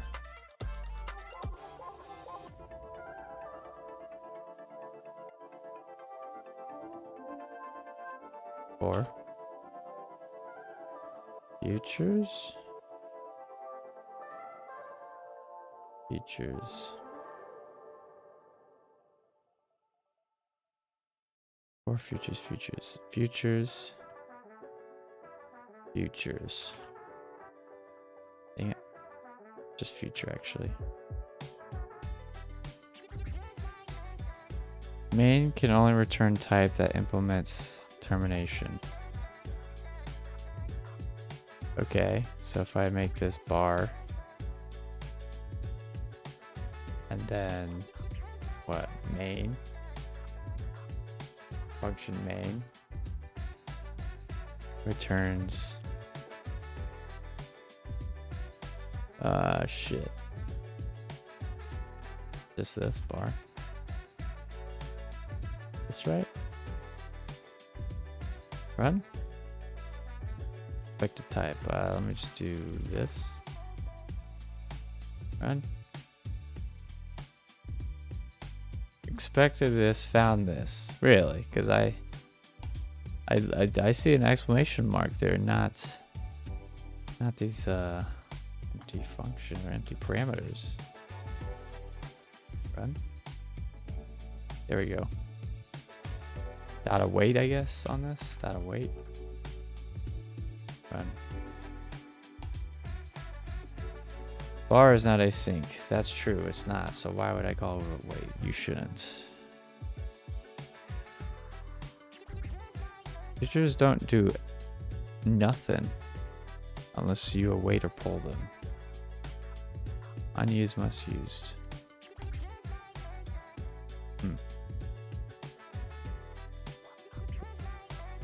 Let's print, I suppose. Right? Print.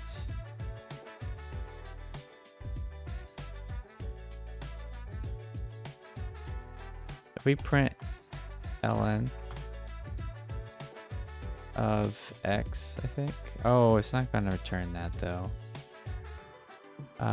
We could put this inside of that. Right? We could do that. That's super not clean. Is this a thing? Oh, we need, yeah, that's right.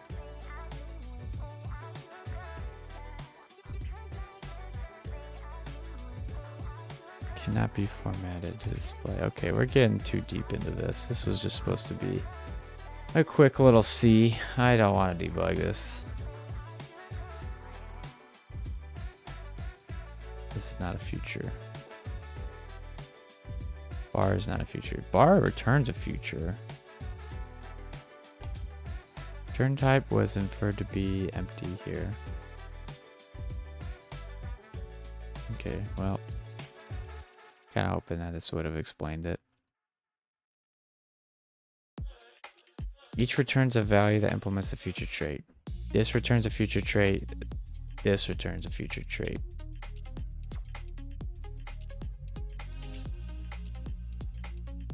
Async lifetimes. Unlike traditional functions, async functions, which take references or other non-static arguments, return a future which is bounded by the lifetime of the arguments.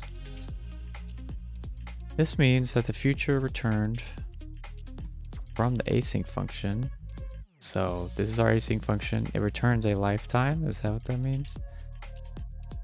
Well, here we got a lifetime template here, lifetime template.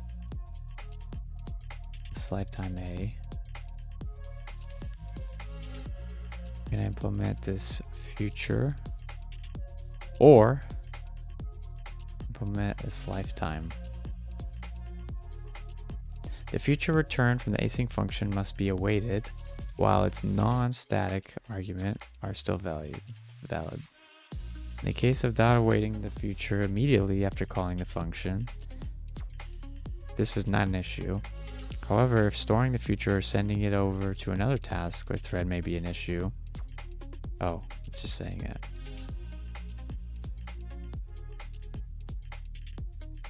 Waiting the future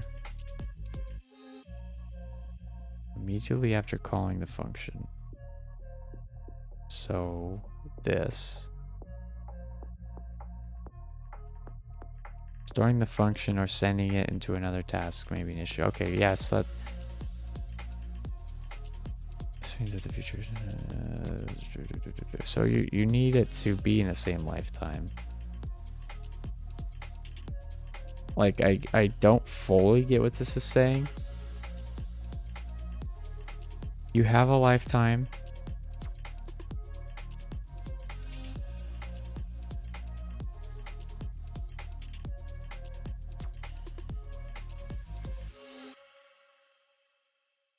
You're waiting.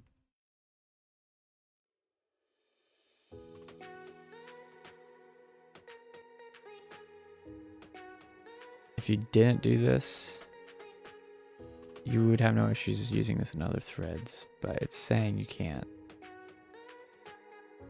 because of the lifetime, I think. So they have a workaround. One common workaround for turning an async function with references as arguments into static future is to bundle the arguments with the call to the async function inside of the async block. So they're saying you should do this async as part of the function. So you have this function that returns an implementation of a future,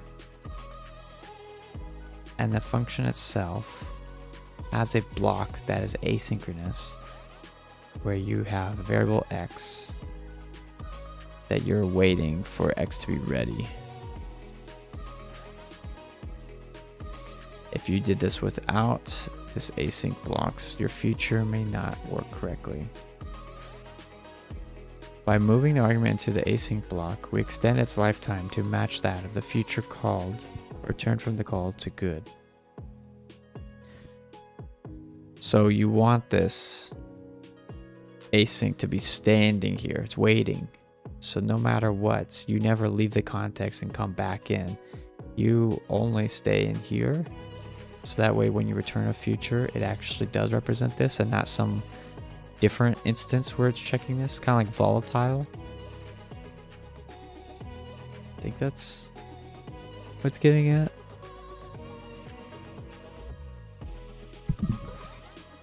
Async move. Blocks and closure allow the move keyword, which an async move block will take ownership of the variable it references, allowing it to outlive the current scope, but giving up the ability to share those variables with other code. So async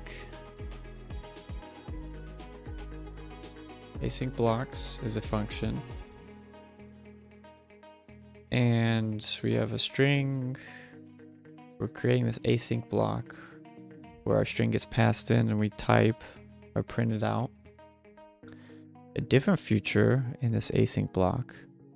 We take a string and print it out. It's the same string from up here. And then we get down to the section at the bottom here. Run both futures to completion until it is done. Which will print foo twice. Let the first parameter and the second parameter, so options essentially. You want to join these two together. Okay. Async move. Only one async move block can access the same captured variable, since captures are moved into the future generated by the async move block. Captures are moved into the future generated by the async move block. However, this allows the future to outlive the original scope of the variable. Oh, that's not good. Move block returns a future. Returns the implementation of a future, which this is the implementation from here to here.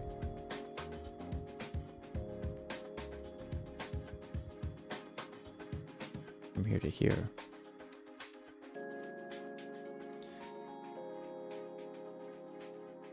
It says you get a foo string, and then you move it.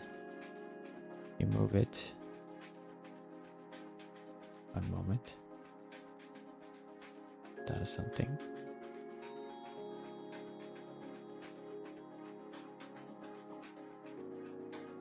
Okay.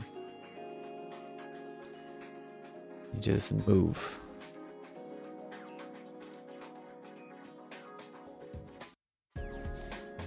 Only one async move block can access the same captured variable.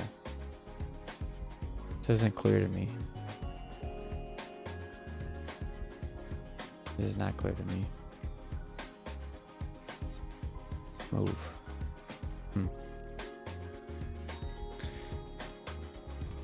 Note that when using a multi-threaded future executor, the future may move between threads. So any variables use async bodies must be able to travel between threads, as any await can potentially result in a switch to a new thread.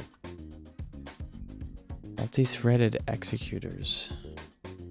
This means it's not safe to use RC and refcall or any other type that don't implement the send trait, including references to types that don't implement the sync trait.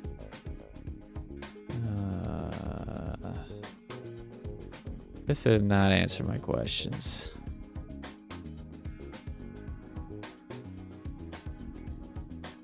This did not answer my questions. This, in fact, was quite complex. It started very optimistic, and then it got quickly not easy. We have an await here. Okay.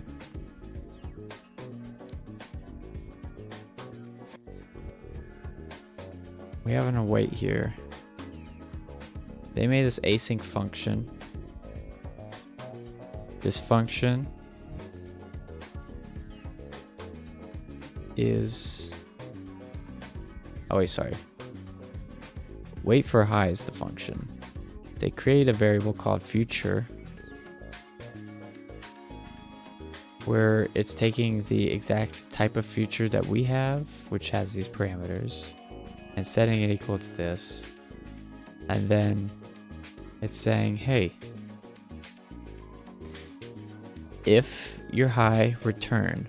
Otherwise, await here. Future, await. Because we pass self into this wait for a high, I think that's why you need to call wait. There's no other option. You have to call wait. But these ones don't call wait. Oh, it does. Calls on that line. Wait for rising edge.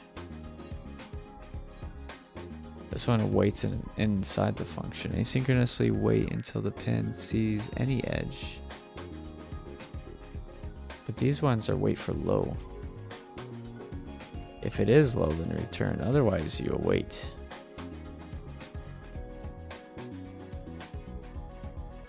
which this is what we were reading earlier, the poll. Wait, this is still, oh, they made their own poll. Oh, interesting. Implement this special feature. Creates an output. We have this poll.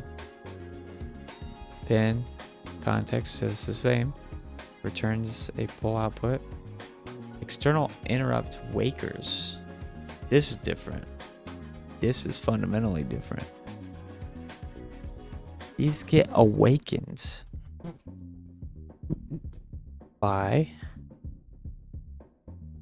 it's passed in pin, goes to the register, and then tries the context waker here. Lines, CPU registers. It's reading for the interrupts. If the line is ready, do this. So it actually, oh, hold on. That's interesting. It actually is checking these lines, see if it's ready. So it's using this method instead of just reading the register. Okay. Oh yeah, I feel like it would split this up. And I also feel like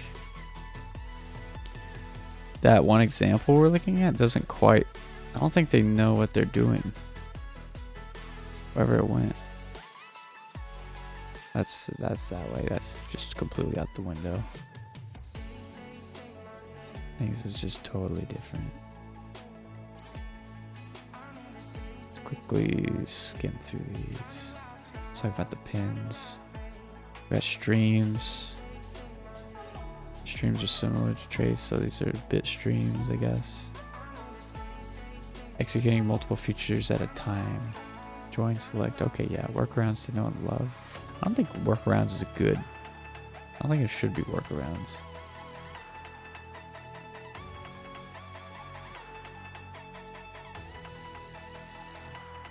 Can we provide async create future crates?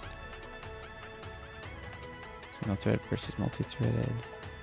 And they created a HTTP server.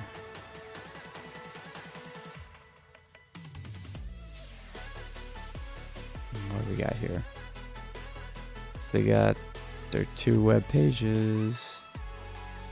They got a main listener that is looking for any kind of connection. And this incoming listener for each stream for the incoming listener. For this variable stream to stream. So this one now becomes a stream. Handle connections is passed in the stream. This is a TCP stream that we're calling stream. We're going to read that stream, pass in our buffer, put in whatever we read into that buffer, only accept OK returns. We're going to manually write this bit string, byte string, into the variable get. Respond to the greetings or 404 depending on the data and the request. The status line and the file name is what we're returning.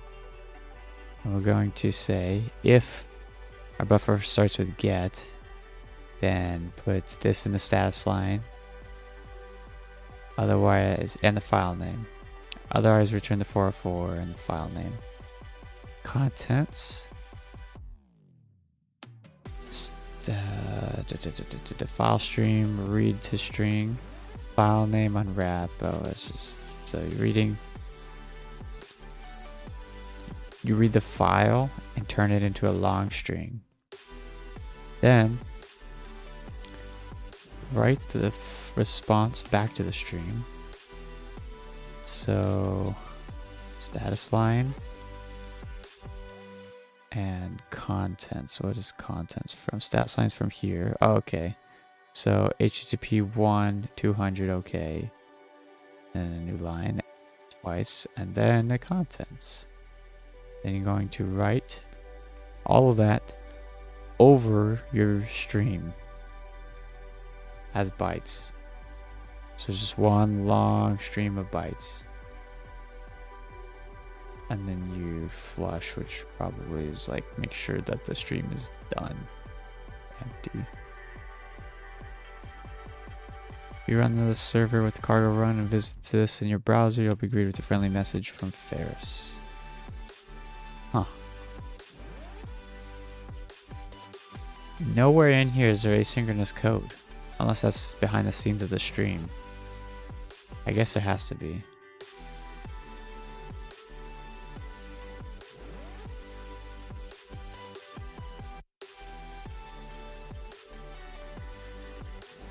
Handle collection connections asynchronous in that example. So this one's non-asynchronous, synchronous. This is now asynchronous.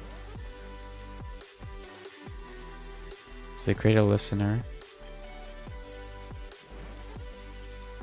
Same kind of thing, but now this is a non-concurrent because it's a wait. Let's see if our server can handle connections concurrently. Simply by making handle connection asynchronous doesn't mean that the server can handle multiple connections at the same time. We'll see why. To illustrate this, let's show a slow request where the client makes a request of this or to this IP, and our server will sleep for 5 seconds. So we enter into this buffer, reading the buffer.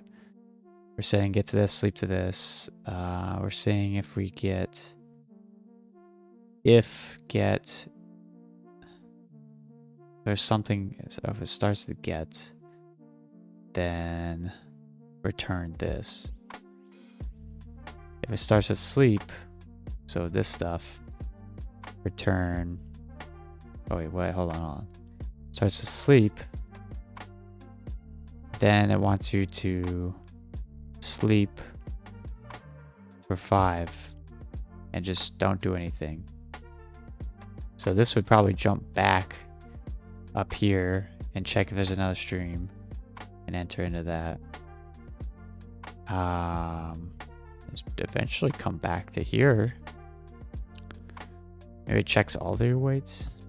Not quite sure. But if it's done counting, then it returns this. Otherwise, it returns not found.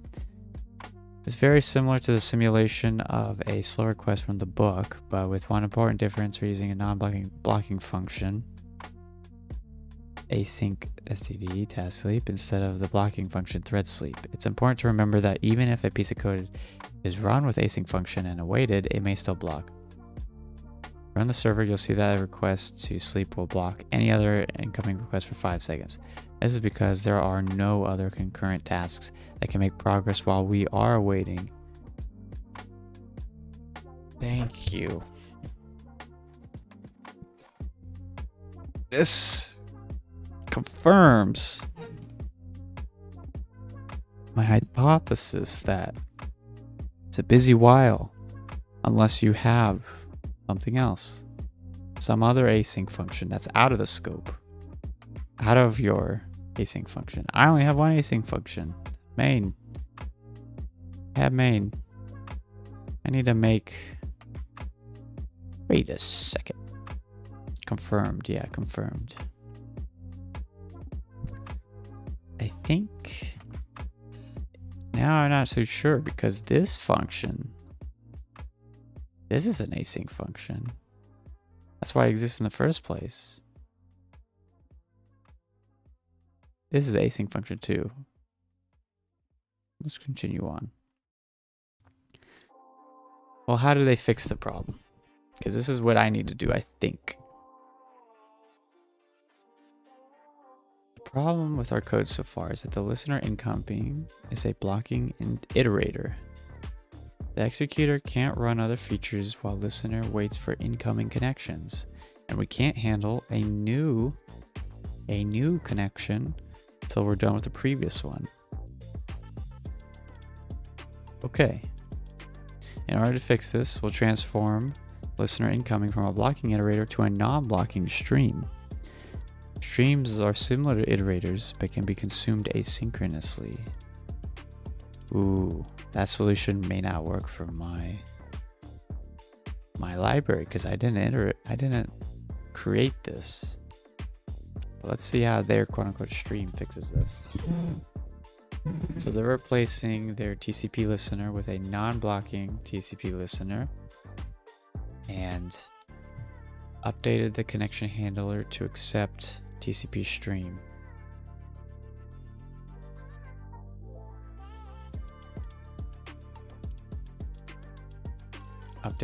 So they use just the async standard definition instead of the standard definition when. So their handle connection, they still are reading a stream. They get to a point where they need to write to a stream, and then they await. And they need to flush the stream, and then they await. The listen intercom no longer blocks execute, but they snipped that part, right? They snipped that part out of the example, so how am I supposed to know that's true? Incoming is... Oh, never mind, that's up here. Okay, they didn't snip it out.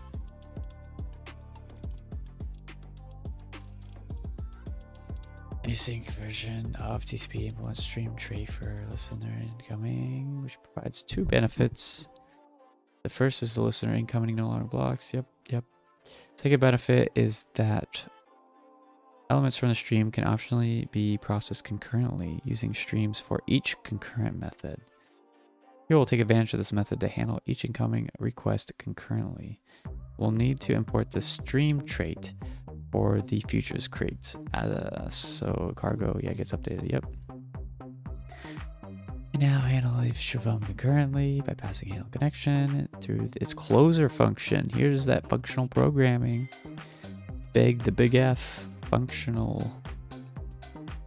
Takes ownership of each TCP stream and is run as soon as new TCP stream becomes available. As long as handler connection does not block, a slow request will not prevent others from requesting. Okay. TCP binding, it's awaiting. This is completely different implementation. It awaits here. Your listener is now doing this incoming iterator for each concurrent, passing in nothing into it. No, that's not true. I see none, and then I see this brackets that passes in the TCP stream. Or no, it creates a new thing. Oh, okay. It passes in none, and then it passes in a callback function, which is another word for a closer. This closer is an async move, which the TCP stream gets put into here, and you now call this await. The listener also awaits. Our example so far has largely presented concurrency as an alternative to parallelism using threads. However, async code and threads are not mutually exclusive. In our example, for each concurrent processes each connection concurrently, processes each connection concurrently but on the same thread. The async standard crate allows us to spawn tasks on separate threads as well, because handle connection is both send and non-blocking. It's safe to use the task spawn, which looks like this. Spawning tasks, that's in our library. Embassy has spawning. For client in listener.incoming. Oh. Is that you? Are you the incoming listener, Ice boys? Ices boys? Good morning. Good morning to you too. How's it going? We were using both concurrency and parallelism to handle multiple requests at the same time. Different time. At different time. Most of the time in sync mode.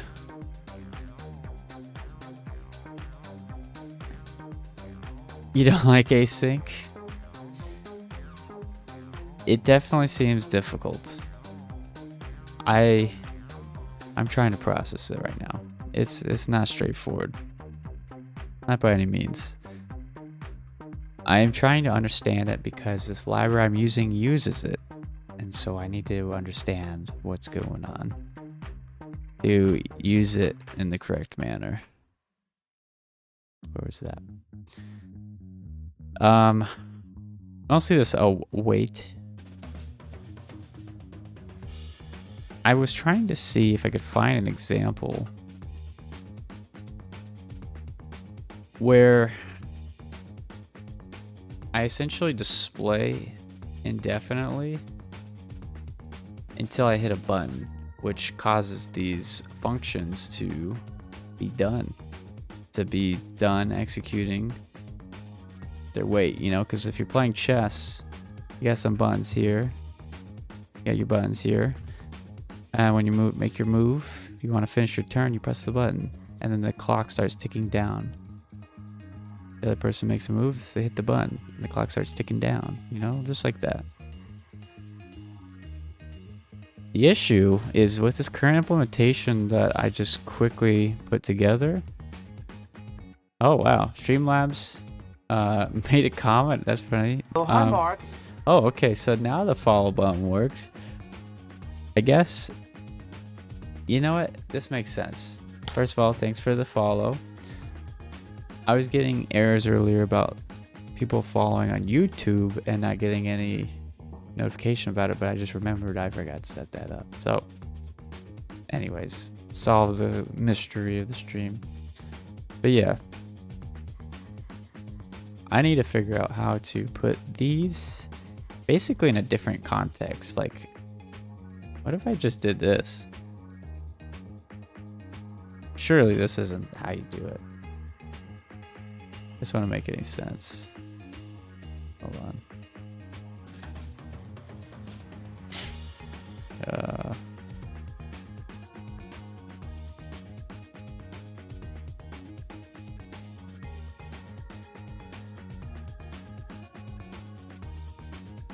That was so much slower. I'm trying to get used to Vim. That was so much slower. I did not have the muscle memory down. I used the wrong keys. So we got what, 71. You want to go to there, and then you go to the end of the line, and then you're just gonna delete it. Yeah. Does it even compile? Yeah, I don't think so. I think so. You ever done embedded stuff? IC box? Or IC? Yeah, IC Boix? IC Boys X. How do you say your name? IC Boy X. I think that's what I'll call it. Yeah, have you done embedded? Because this is another world.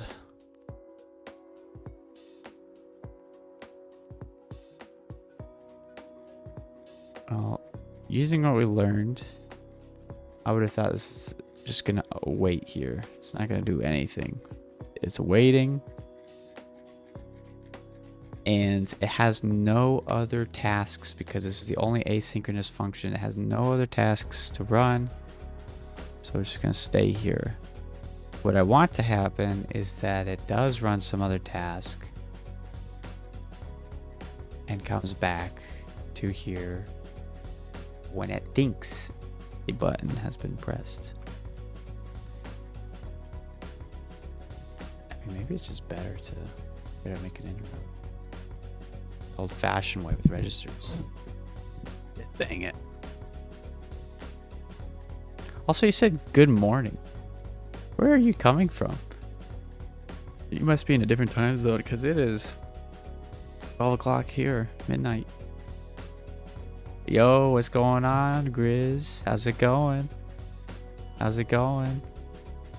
You ever do Rust stuff? You got ads? That's bullshit. I literally put it on the lowest setting possible because I don't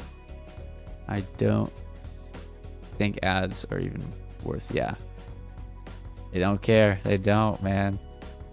You would know better than anybody from, you know, your job, your previous job. You would know. They're greedy mofos. Yeah. I bet. I mean, shit. Have you looked at Rust before?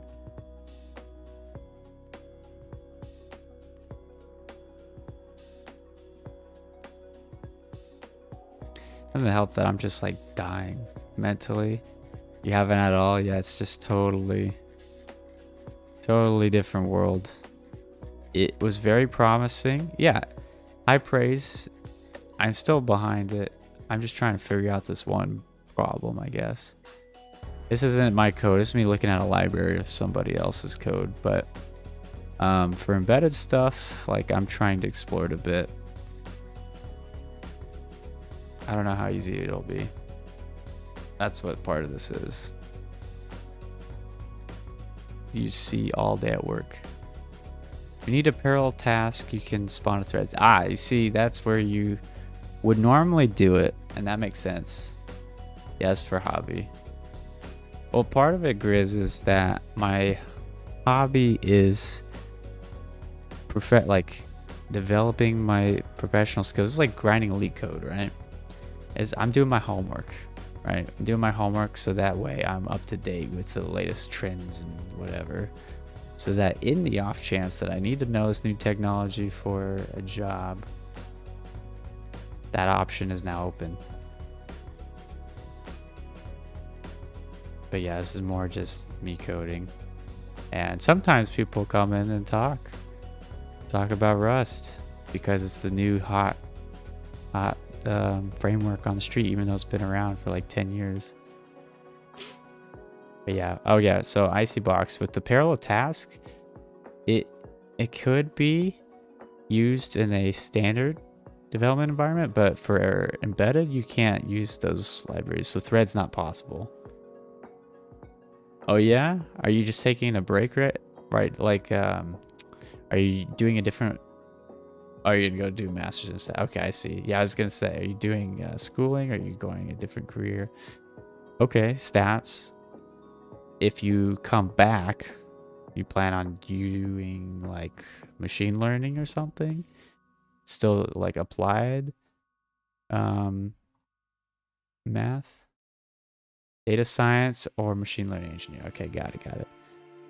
Yeah, data science, that's a one that I'm not super familiar with.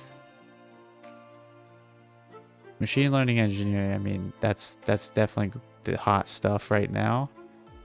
You know, making your custom models for whatever company wants it and like curating it. But the data science in my head is just like handling a lot of data, maybe, and parsing it. I could be wrong. I don't really know. But that's cool. That's cool. I think it's you're spot on. Oh, okay. Got it. I think going back to school is not a bad idea at all. In fact, it'll give you some sanity right now because working can be brutal. It opens up a lot more opportunities. You have that master's degree anyways. Get into more R&D positions or startup-y positions, which in my opinion has more fun than working for a giant corporation. Only works for one startup and then robotics club, but it's just totally different environment. Great and awful experience. Okay, I mean, it gives you a huge comparator, right? You can now compare everything to how Amazon was doing it and whether you want something like that or not. And like, you did the thing. Yeah, a lot of perspective. Exactly. I mean, without doxing anything, I've heard some stuff from Naka, and wow, your manager really can be wild. Or like, not yours specifically, but like having a manager that you don't necessarily vibe with, that can totally mess up any job, no matter where you are. team you're on, yeah. And the manager, yeah, I bet. Yeah, because you've been gone for like 6 months, right? Something like that. But yeah, Icy Boy. That'd be dope. If you're curious, I'm looking at this embassy framework.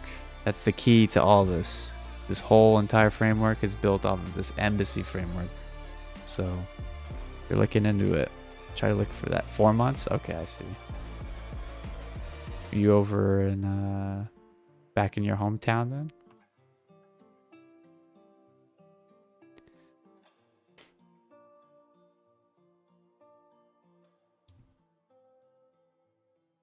Oh, you have the ESP 20 or 32. Okay, got it. Hometown, you've been really I bet. Anthony too. Okay, I see, boy. Let's see it. Get that ESP out.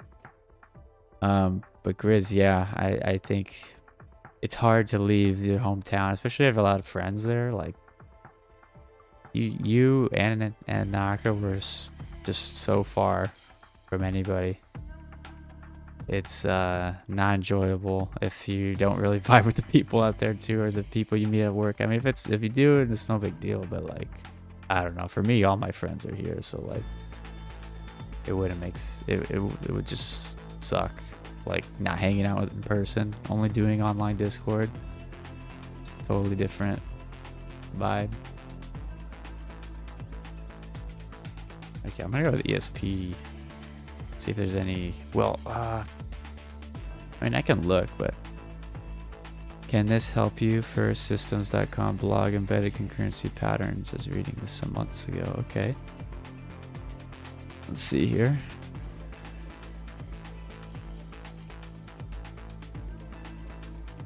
Wasn't that bad until the layoff season started. Oh. Okay. So like the manager. Oh, copied the wrong thing. So the manager was, yeah, back in December of 2022. Oh, dang. Is that when it started? I guess it did, huh? Yeah, that adds up based on the people I knew. Yeah, okay. Change of orgs. Our skip manager. What's a skip manager? I actually don't know what a skip manager is. Our direct manager became Satan himself. Oh, jeez. I'm sorry to hear that. It's not fun. Oh, here we go.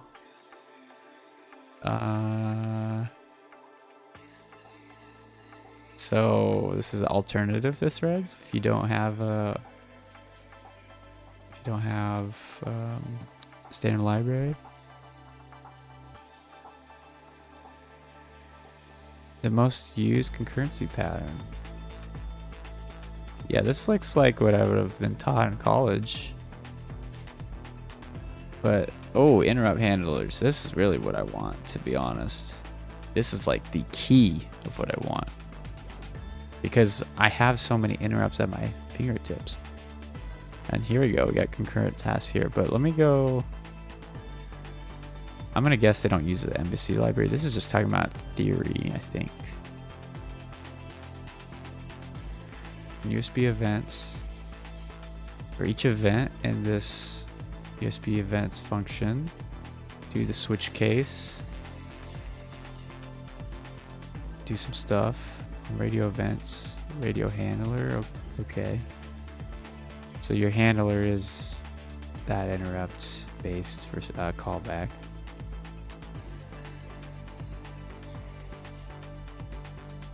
This memory layout. Is this just showing how the memory layout happens?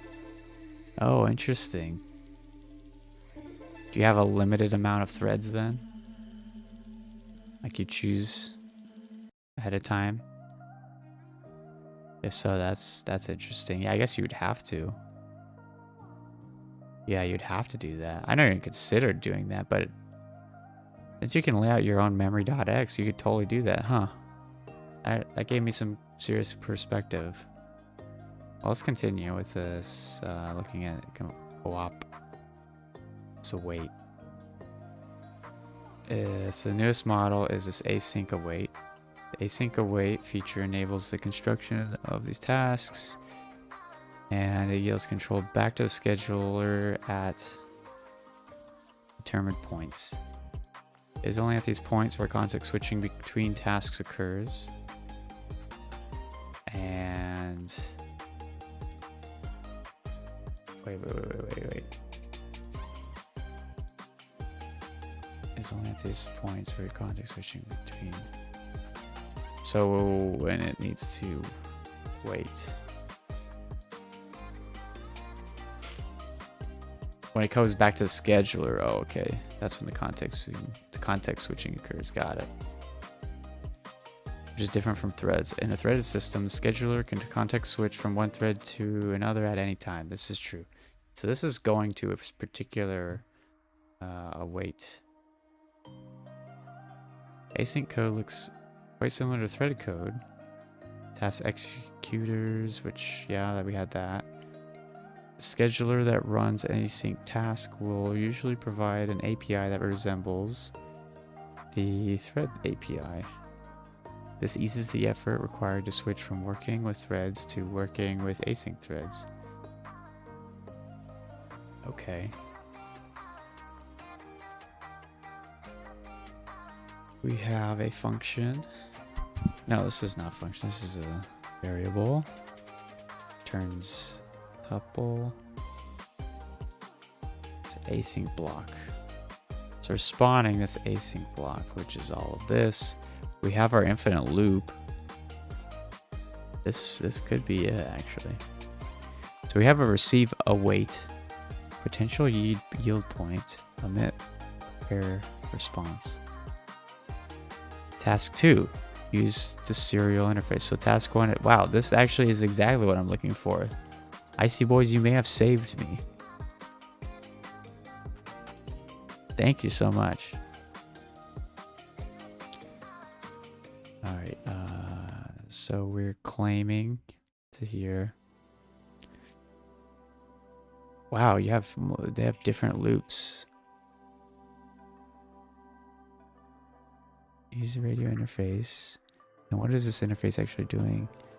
You're receiving. Glad to be helpful. Yeah, of course. This is the huge benefit of streaming.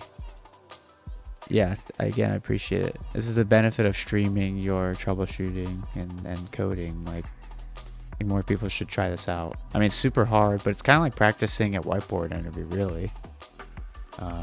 It makes it less frightening, I suppose, talking out loud and watching people see your thought process. This is not bad. And you get help from people working, get through problems together. Nice. Okay, so this one is receiving a radio, but it's awaiting until this buffer's probably ready inside of this function. So you're looking at one example that you used in async where you're using async query execution. So it's the simplest nested async execution. So you are doing it like this too, where you have this async wrapped around your function, just like that.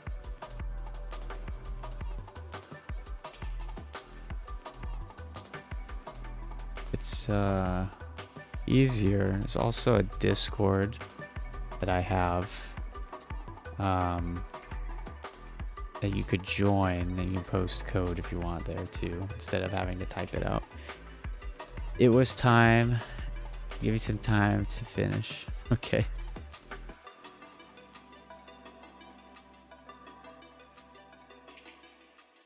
So this one's receiving data. And once it's received data, then it will send data, but it'll wait until it's ready to pass this function. So this is like a busy. So then it comes over here to task 2, which, why does it know how to do task 2? Well, these, hold on. STX, SRX. So serial TX, serial RX is defining what they are. This is initialization. This could have been called up here. Okay, this is fine. Executor spawn. And now you are reading a buffer and writing to another buffer. So when the radio is waiting, then you can check for the serial. And while that's waiting, you can go back and check for the radio and go back and forth until one of them's ready. Then you go down and start sending. When send is awaiting, you go check the context for reading. If reading is ready, then you can go back to write. These are on different interfaces, so it doesn't even matter that they're in parallel. In fact, you'd want that to be. Runs all previously spawned tasks. Oh, I see. So this is a lot like creating that multi-threaded code. You just have it run. This is explaining. Wow, this was great. And what do we got here? We got other parts. Mixing the patterns. Async flavor. Do we want to look at this right now? Maybe not. It might be fine. Chunk it. One option is to split your long crypto operations into chunks. Oh, I see. Yeah, that's speed up your total processing. Split it that word. Deprioritize it. So these are all the options you have. So this is a personal blog somebody made. Gosh, well done. So I think I recall seeing one example they had that did something like that. Might have been in here.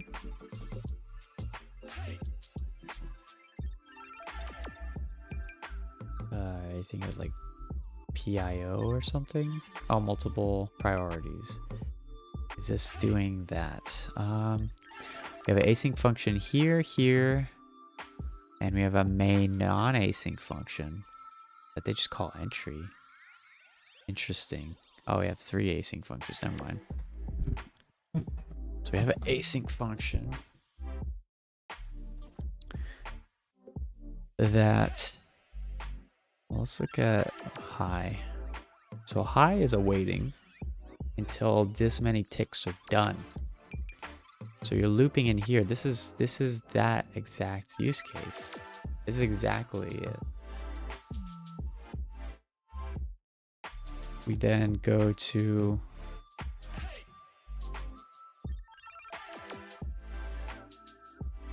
here, where they do a different kind of delay that doesn't await.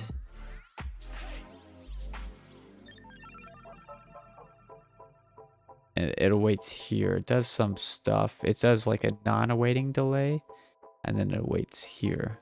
But it'll do all this without being interrupted. And then the run low.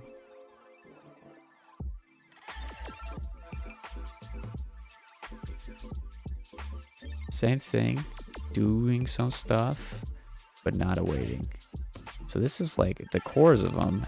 Now the point at which they get executed, I think that is also different. They create this pack. They then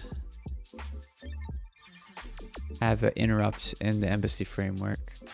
And they're setting an interrupt at higher priority for UART4. They are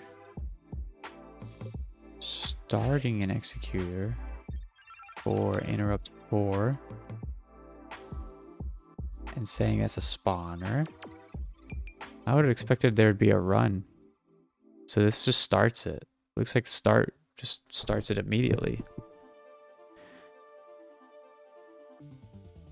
Oh, here's the run. Never mind. So they're spawning this start when they run high.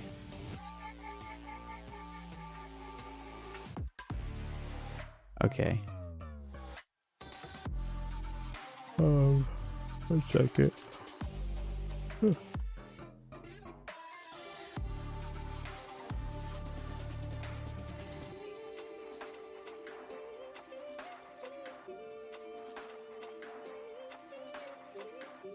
right, I'll be right back.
Okay.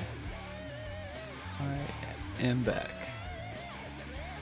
What in the world? What's music? It really just ran off and did its own thing.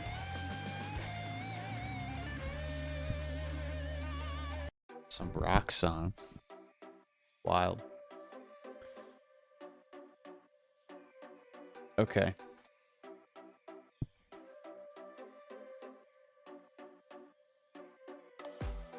Well, I don't know how much more juice I got in me. I went and used the bathroom, and that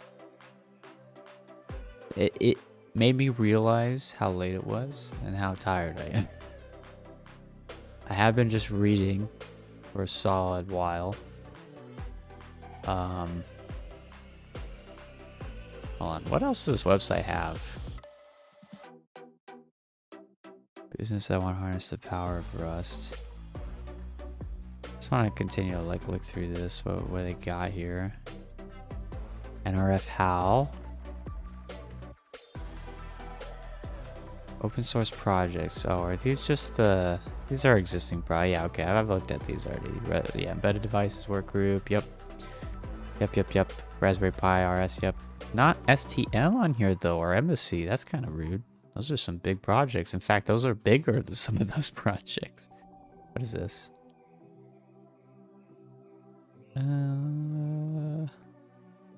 What is this?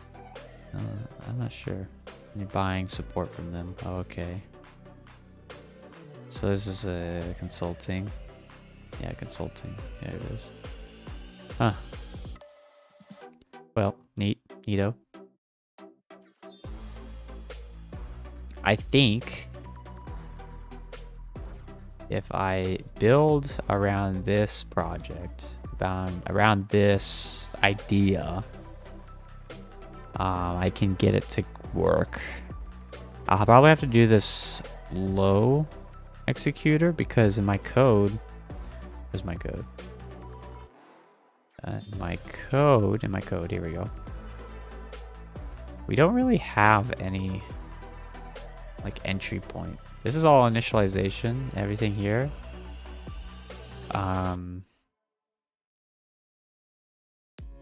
Except for these two. But what if I try that out? But we need to make our main no longer a spawner, apparently. Well, actually, let's look at the executor library. Maybe there's something that talks about. I didn't even consider looking over there.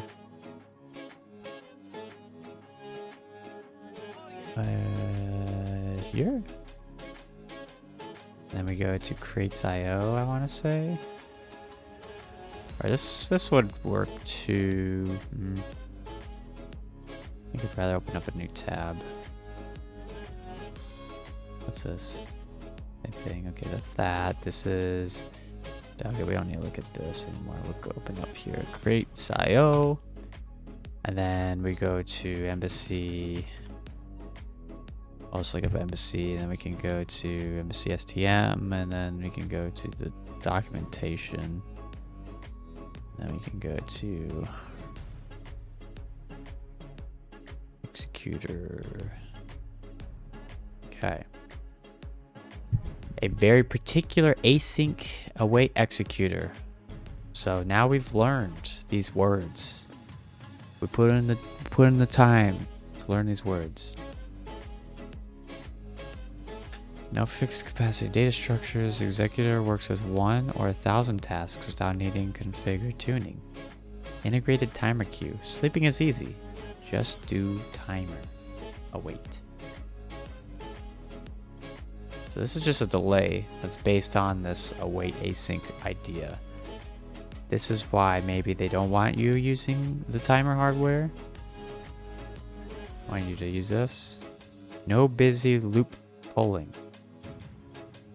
CPU sleeps when there's no work to do using interrupts or WF/SEV. I'm pretty sure I read that before. Somewhere. I think it was in that example over here. I think they use, yeah, using WFE SEV. Whatever that means. Wake will only pull the woken task, not all of them. A task cannot monopolize CPU time even if it's constantly being woken. All over tasks get a chance to run. Okay, that's nice. That's nice. Yeah, that fits what we were learning. Create multiple executor instances. Oh, creating multiple executor instances is supported to run tasks with multiple priority levels. This allows higher priority tasks to preempt lower priority tasks. So this is your scheduler, yeah. Task arena. So this is maybe what your await kind of goes about. If the task arena gets full, the program will panic at runtime. To guarantee this doesn't happen, you set the size to the sum of sizes of all tasks. So the size of the task, how is that determined though? You have a bunch of tasks, so they're just one? So sum of all tasks maybe that are alive or awaiting? Tasks are allocated from the arena when spawned for the first time. Okay, there you go. How many tasks can be basically awaiting at the same time?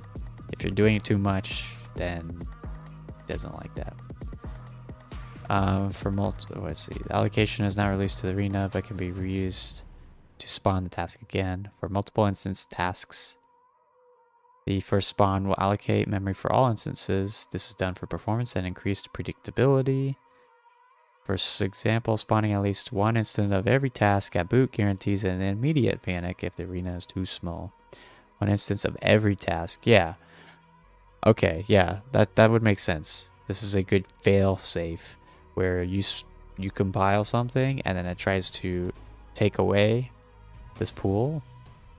If it's too much, then you made your code wrong. You need to fix that. Right, they have a way bigger number than 4. 4 is here, but this is a huge number compared to that. What else? What else? Oh, this is just how you can set it on compile time by setting this variable. All right, cool. Let's look at the flags. We can. Oh, we do need to set this. We have Cortex M. Did we already set all this up? I feel like we did. Toml?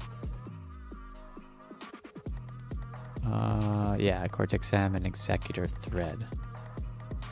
Enables the thread mode executor when using this in Cortex M, WFI, and other architectures.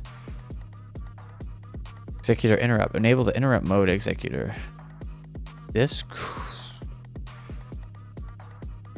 I don't think I want that. And we've definitely looked at this before. I don't think I would need this. We'll keep how we have it. Executor. Thread mode executor using this word. This is the simplest and most common kind of executor. It runs on thread mode at the lowest priority level and uses WFE ARM instruction. ARM. WFE stands for... Come on, something part of the Cortex series.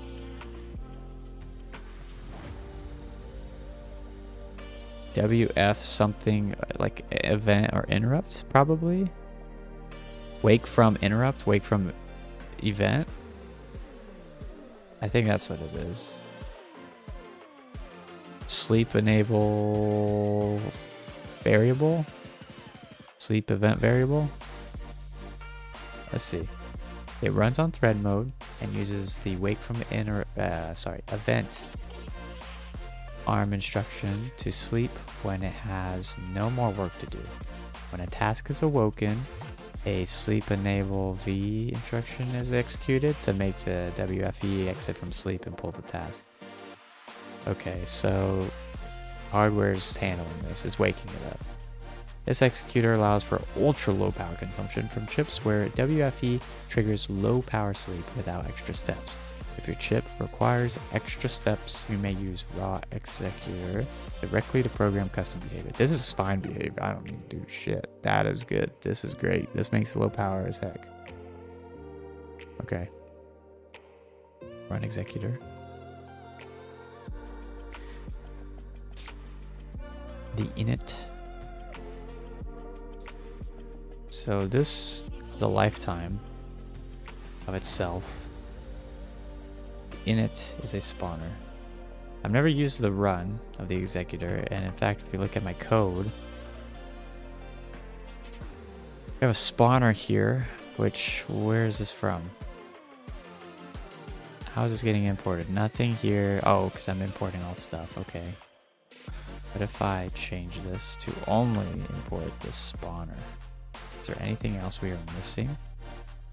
It's probably better to be more, you know, precise with what you're importing, so that way you know exactly how you're using that library.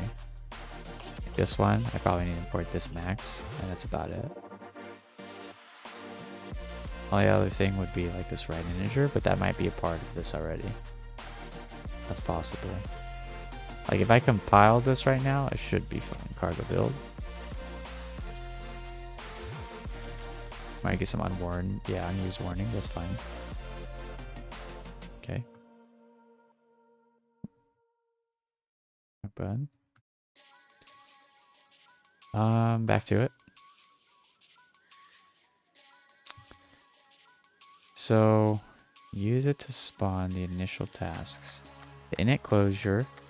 So this function is a callback. This callback function once. It's called spawner. And it spawns tasks on this executor. It uses it to spawn initial task or tasks. And after init returns, this being init, the executor starts running the task. So it initializes and it comes into the run.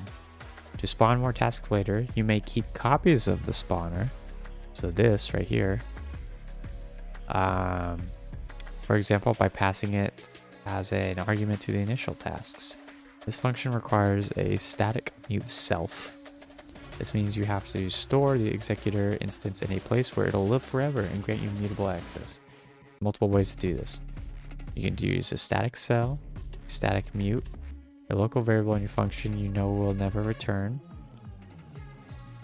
a local variable that you know never returns, upgrading its lifetime, a transmute.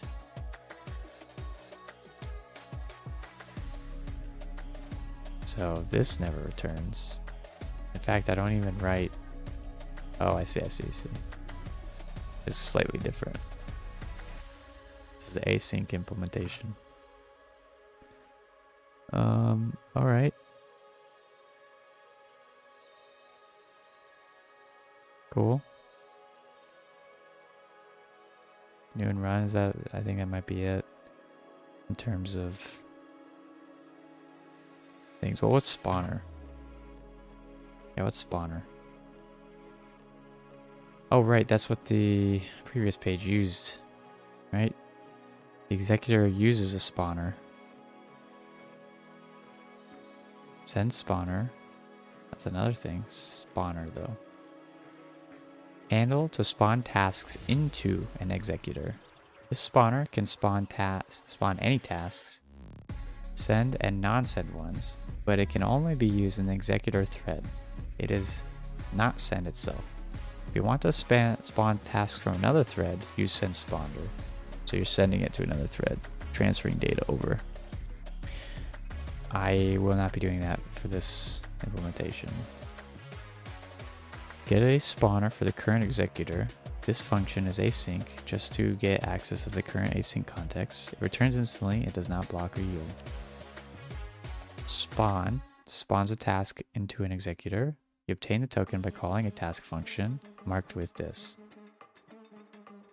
So looking to this example over here, we'll just close.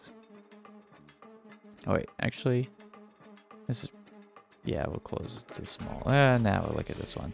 It's easier to look at. This is a task. It's called run high. It's async. It's got a loop. And it has a delay asynchronous wait in it.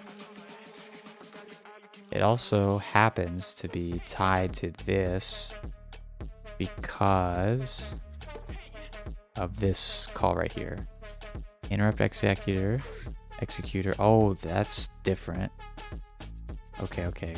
So they're using interrupt executor. I do have interrupt based item in my code. This is part of the embassy library, not necessarily STM library. This is the name of the variable. No, sorry, this is the data type of the variable. This is the name of the variable. We're calling it static source accessible always in the module. Executor high is an unsafe function, which is what they mentioned on that previous page, is that this may be unsafe. Okay, but they say on interrupt, we want to execute whatever executor high is attached to, which, how did they link that to here? Interrupt, UART4. They're creating some settings on UART4. Executor high, this is where they do it. Starts the, okay, hold on. This knows it's an interrupt executor, so this starts that executor. For interrupt, called UART4, which is here. Interrupt UART4, and triggers this on interrupt function, which is how does it know to do run high? Where's the run high involved?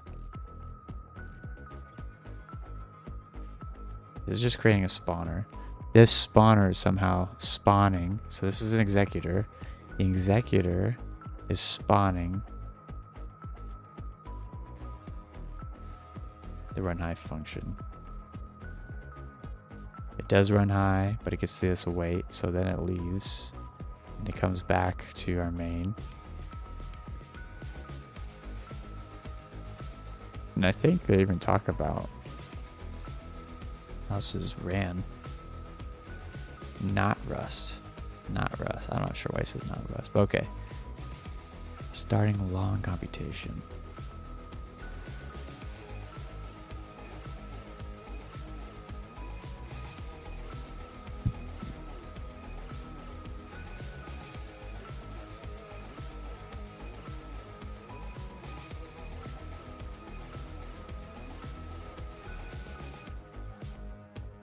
This spawn is what's called here, right? Spawn by the spawner. Yeah, that function is called here. This is calling the token. This is the keyword. Token. Spawn token. Yeah, I see. Spawn a task into an executor, panicking on failure. Oh, I see. That's a nice little feature. Makes sense. This is how you send it over to another thread. I see. We don't do that though. Clone is if you want a copy of it. Clone from. Performs copy assignments from source. So yourself, I guess, rather than passing an object. Oh, that's not the example.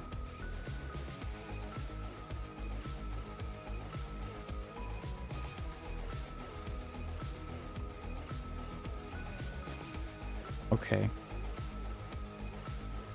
Static cell is done inherently different though. It's not using this interrupt executor. It's this completely different library called static cell, which not sure what that's about. I have to look it up.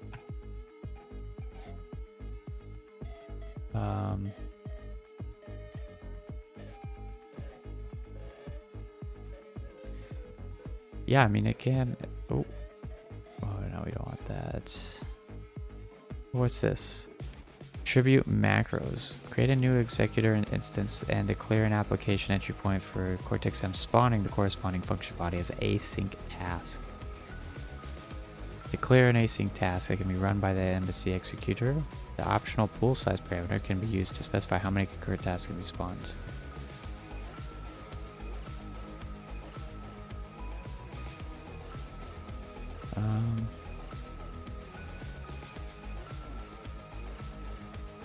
Well, if I do this, embassy, yeah, actually I could do that. Embassy executor task, and then create async function read button. Read button, I guess. Start with that.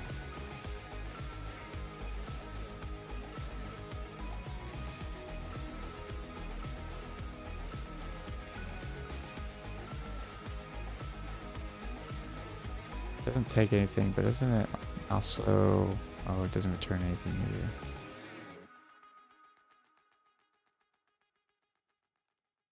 Yeah, like I want to make something like that. Make a loop like that. Do I always want to be reading? Well, I think this is fine. The print... This might be okay too.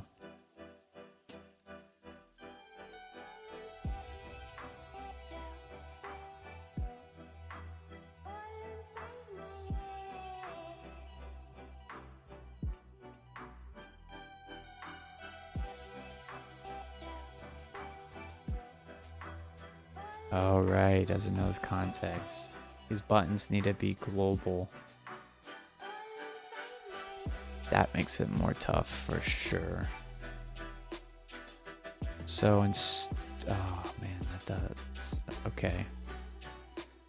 We need to figure out how to pass that in.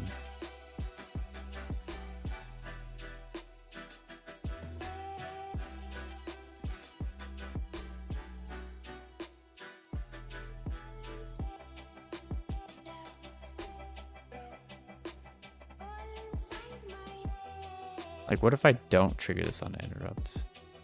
This is the interrupt. Instead, I trigger it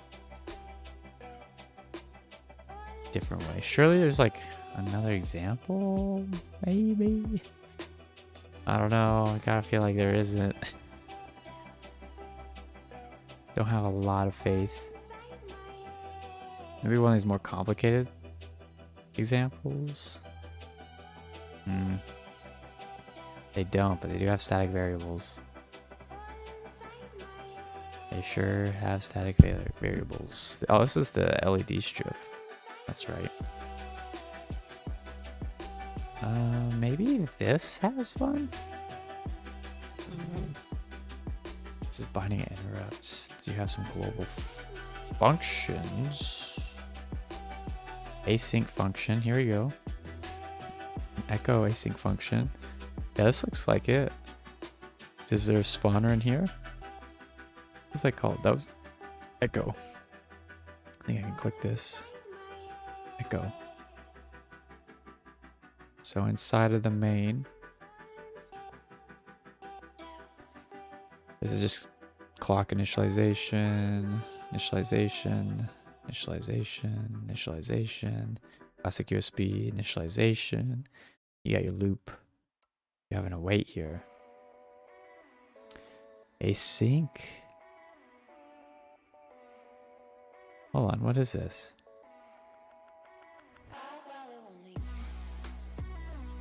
Is this in a loop too? There's no way.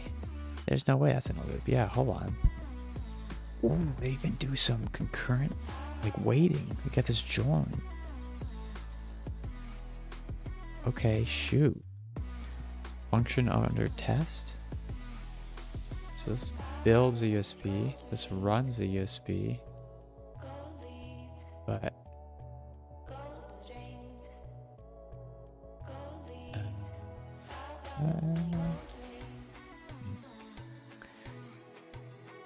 it comes down to this echo function under test.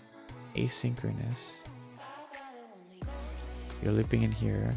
Class, wait till you get connection. If you don't get connection, then just leave wait here and just leave. So then you leave out of this async block.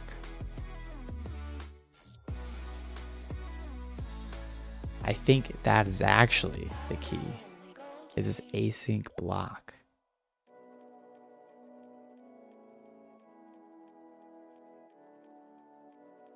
Echo fruit or echo function under test.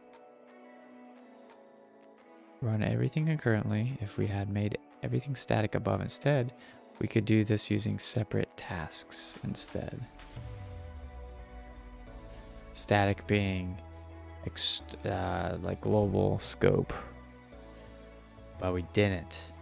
So maybe we do need to be inside of here. This is the only thing looping. We have the echo. And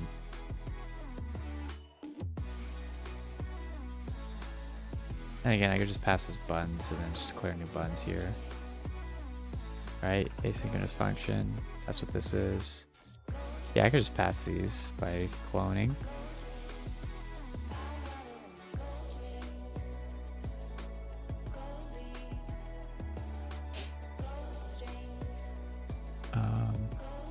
So how about this?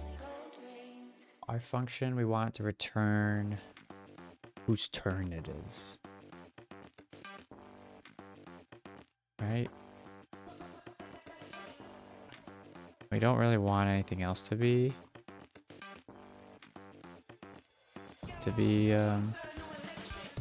pausing it, waiting it, yielding it. That's the word I'm looking for.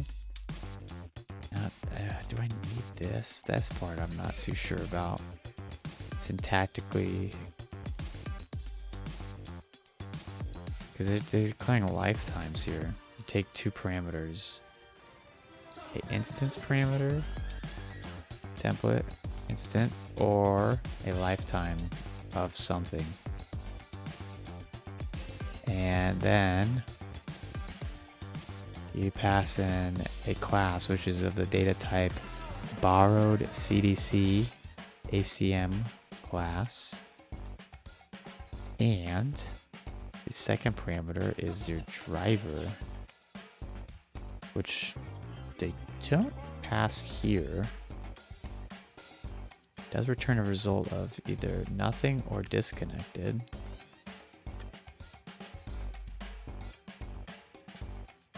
And I'll loop in here. Not sure what this question mark is. That's some new syntax. I do think this could be opening another can of worms. This project is actually like a... So the core of what the project is not that complicated. But it's more of learning the principles of how you use Rust in an embedded environment to do these usual paradigms that you do in embedded, which is context switching between interrupts and these kind of things.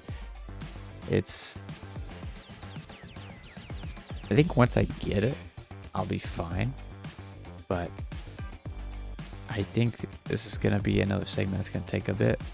So I'm probably just going to rest and come back to this next time, because this is a much bigger thing. And maybe I'll do some stuff off stream, because this is just some more research. So sorry if you came in just now and was looking for some embedded stuff, but I want to sleep. To be honest, I want to sleep.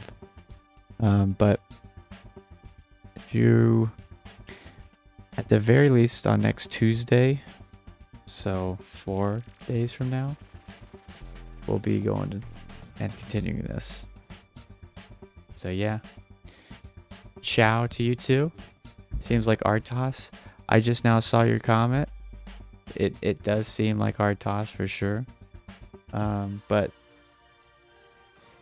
it's taking one part that's usually in the Artos. Like Artoses have a lot of stuff. This could be one thing it may have, in terms of like a scheduler or an executor that's lets you do multi-threading.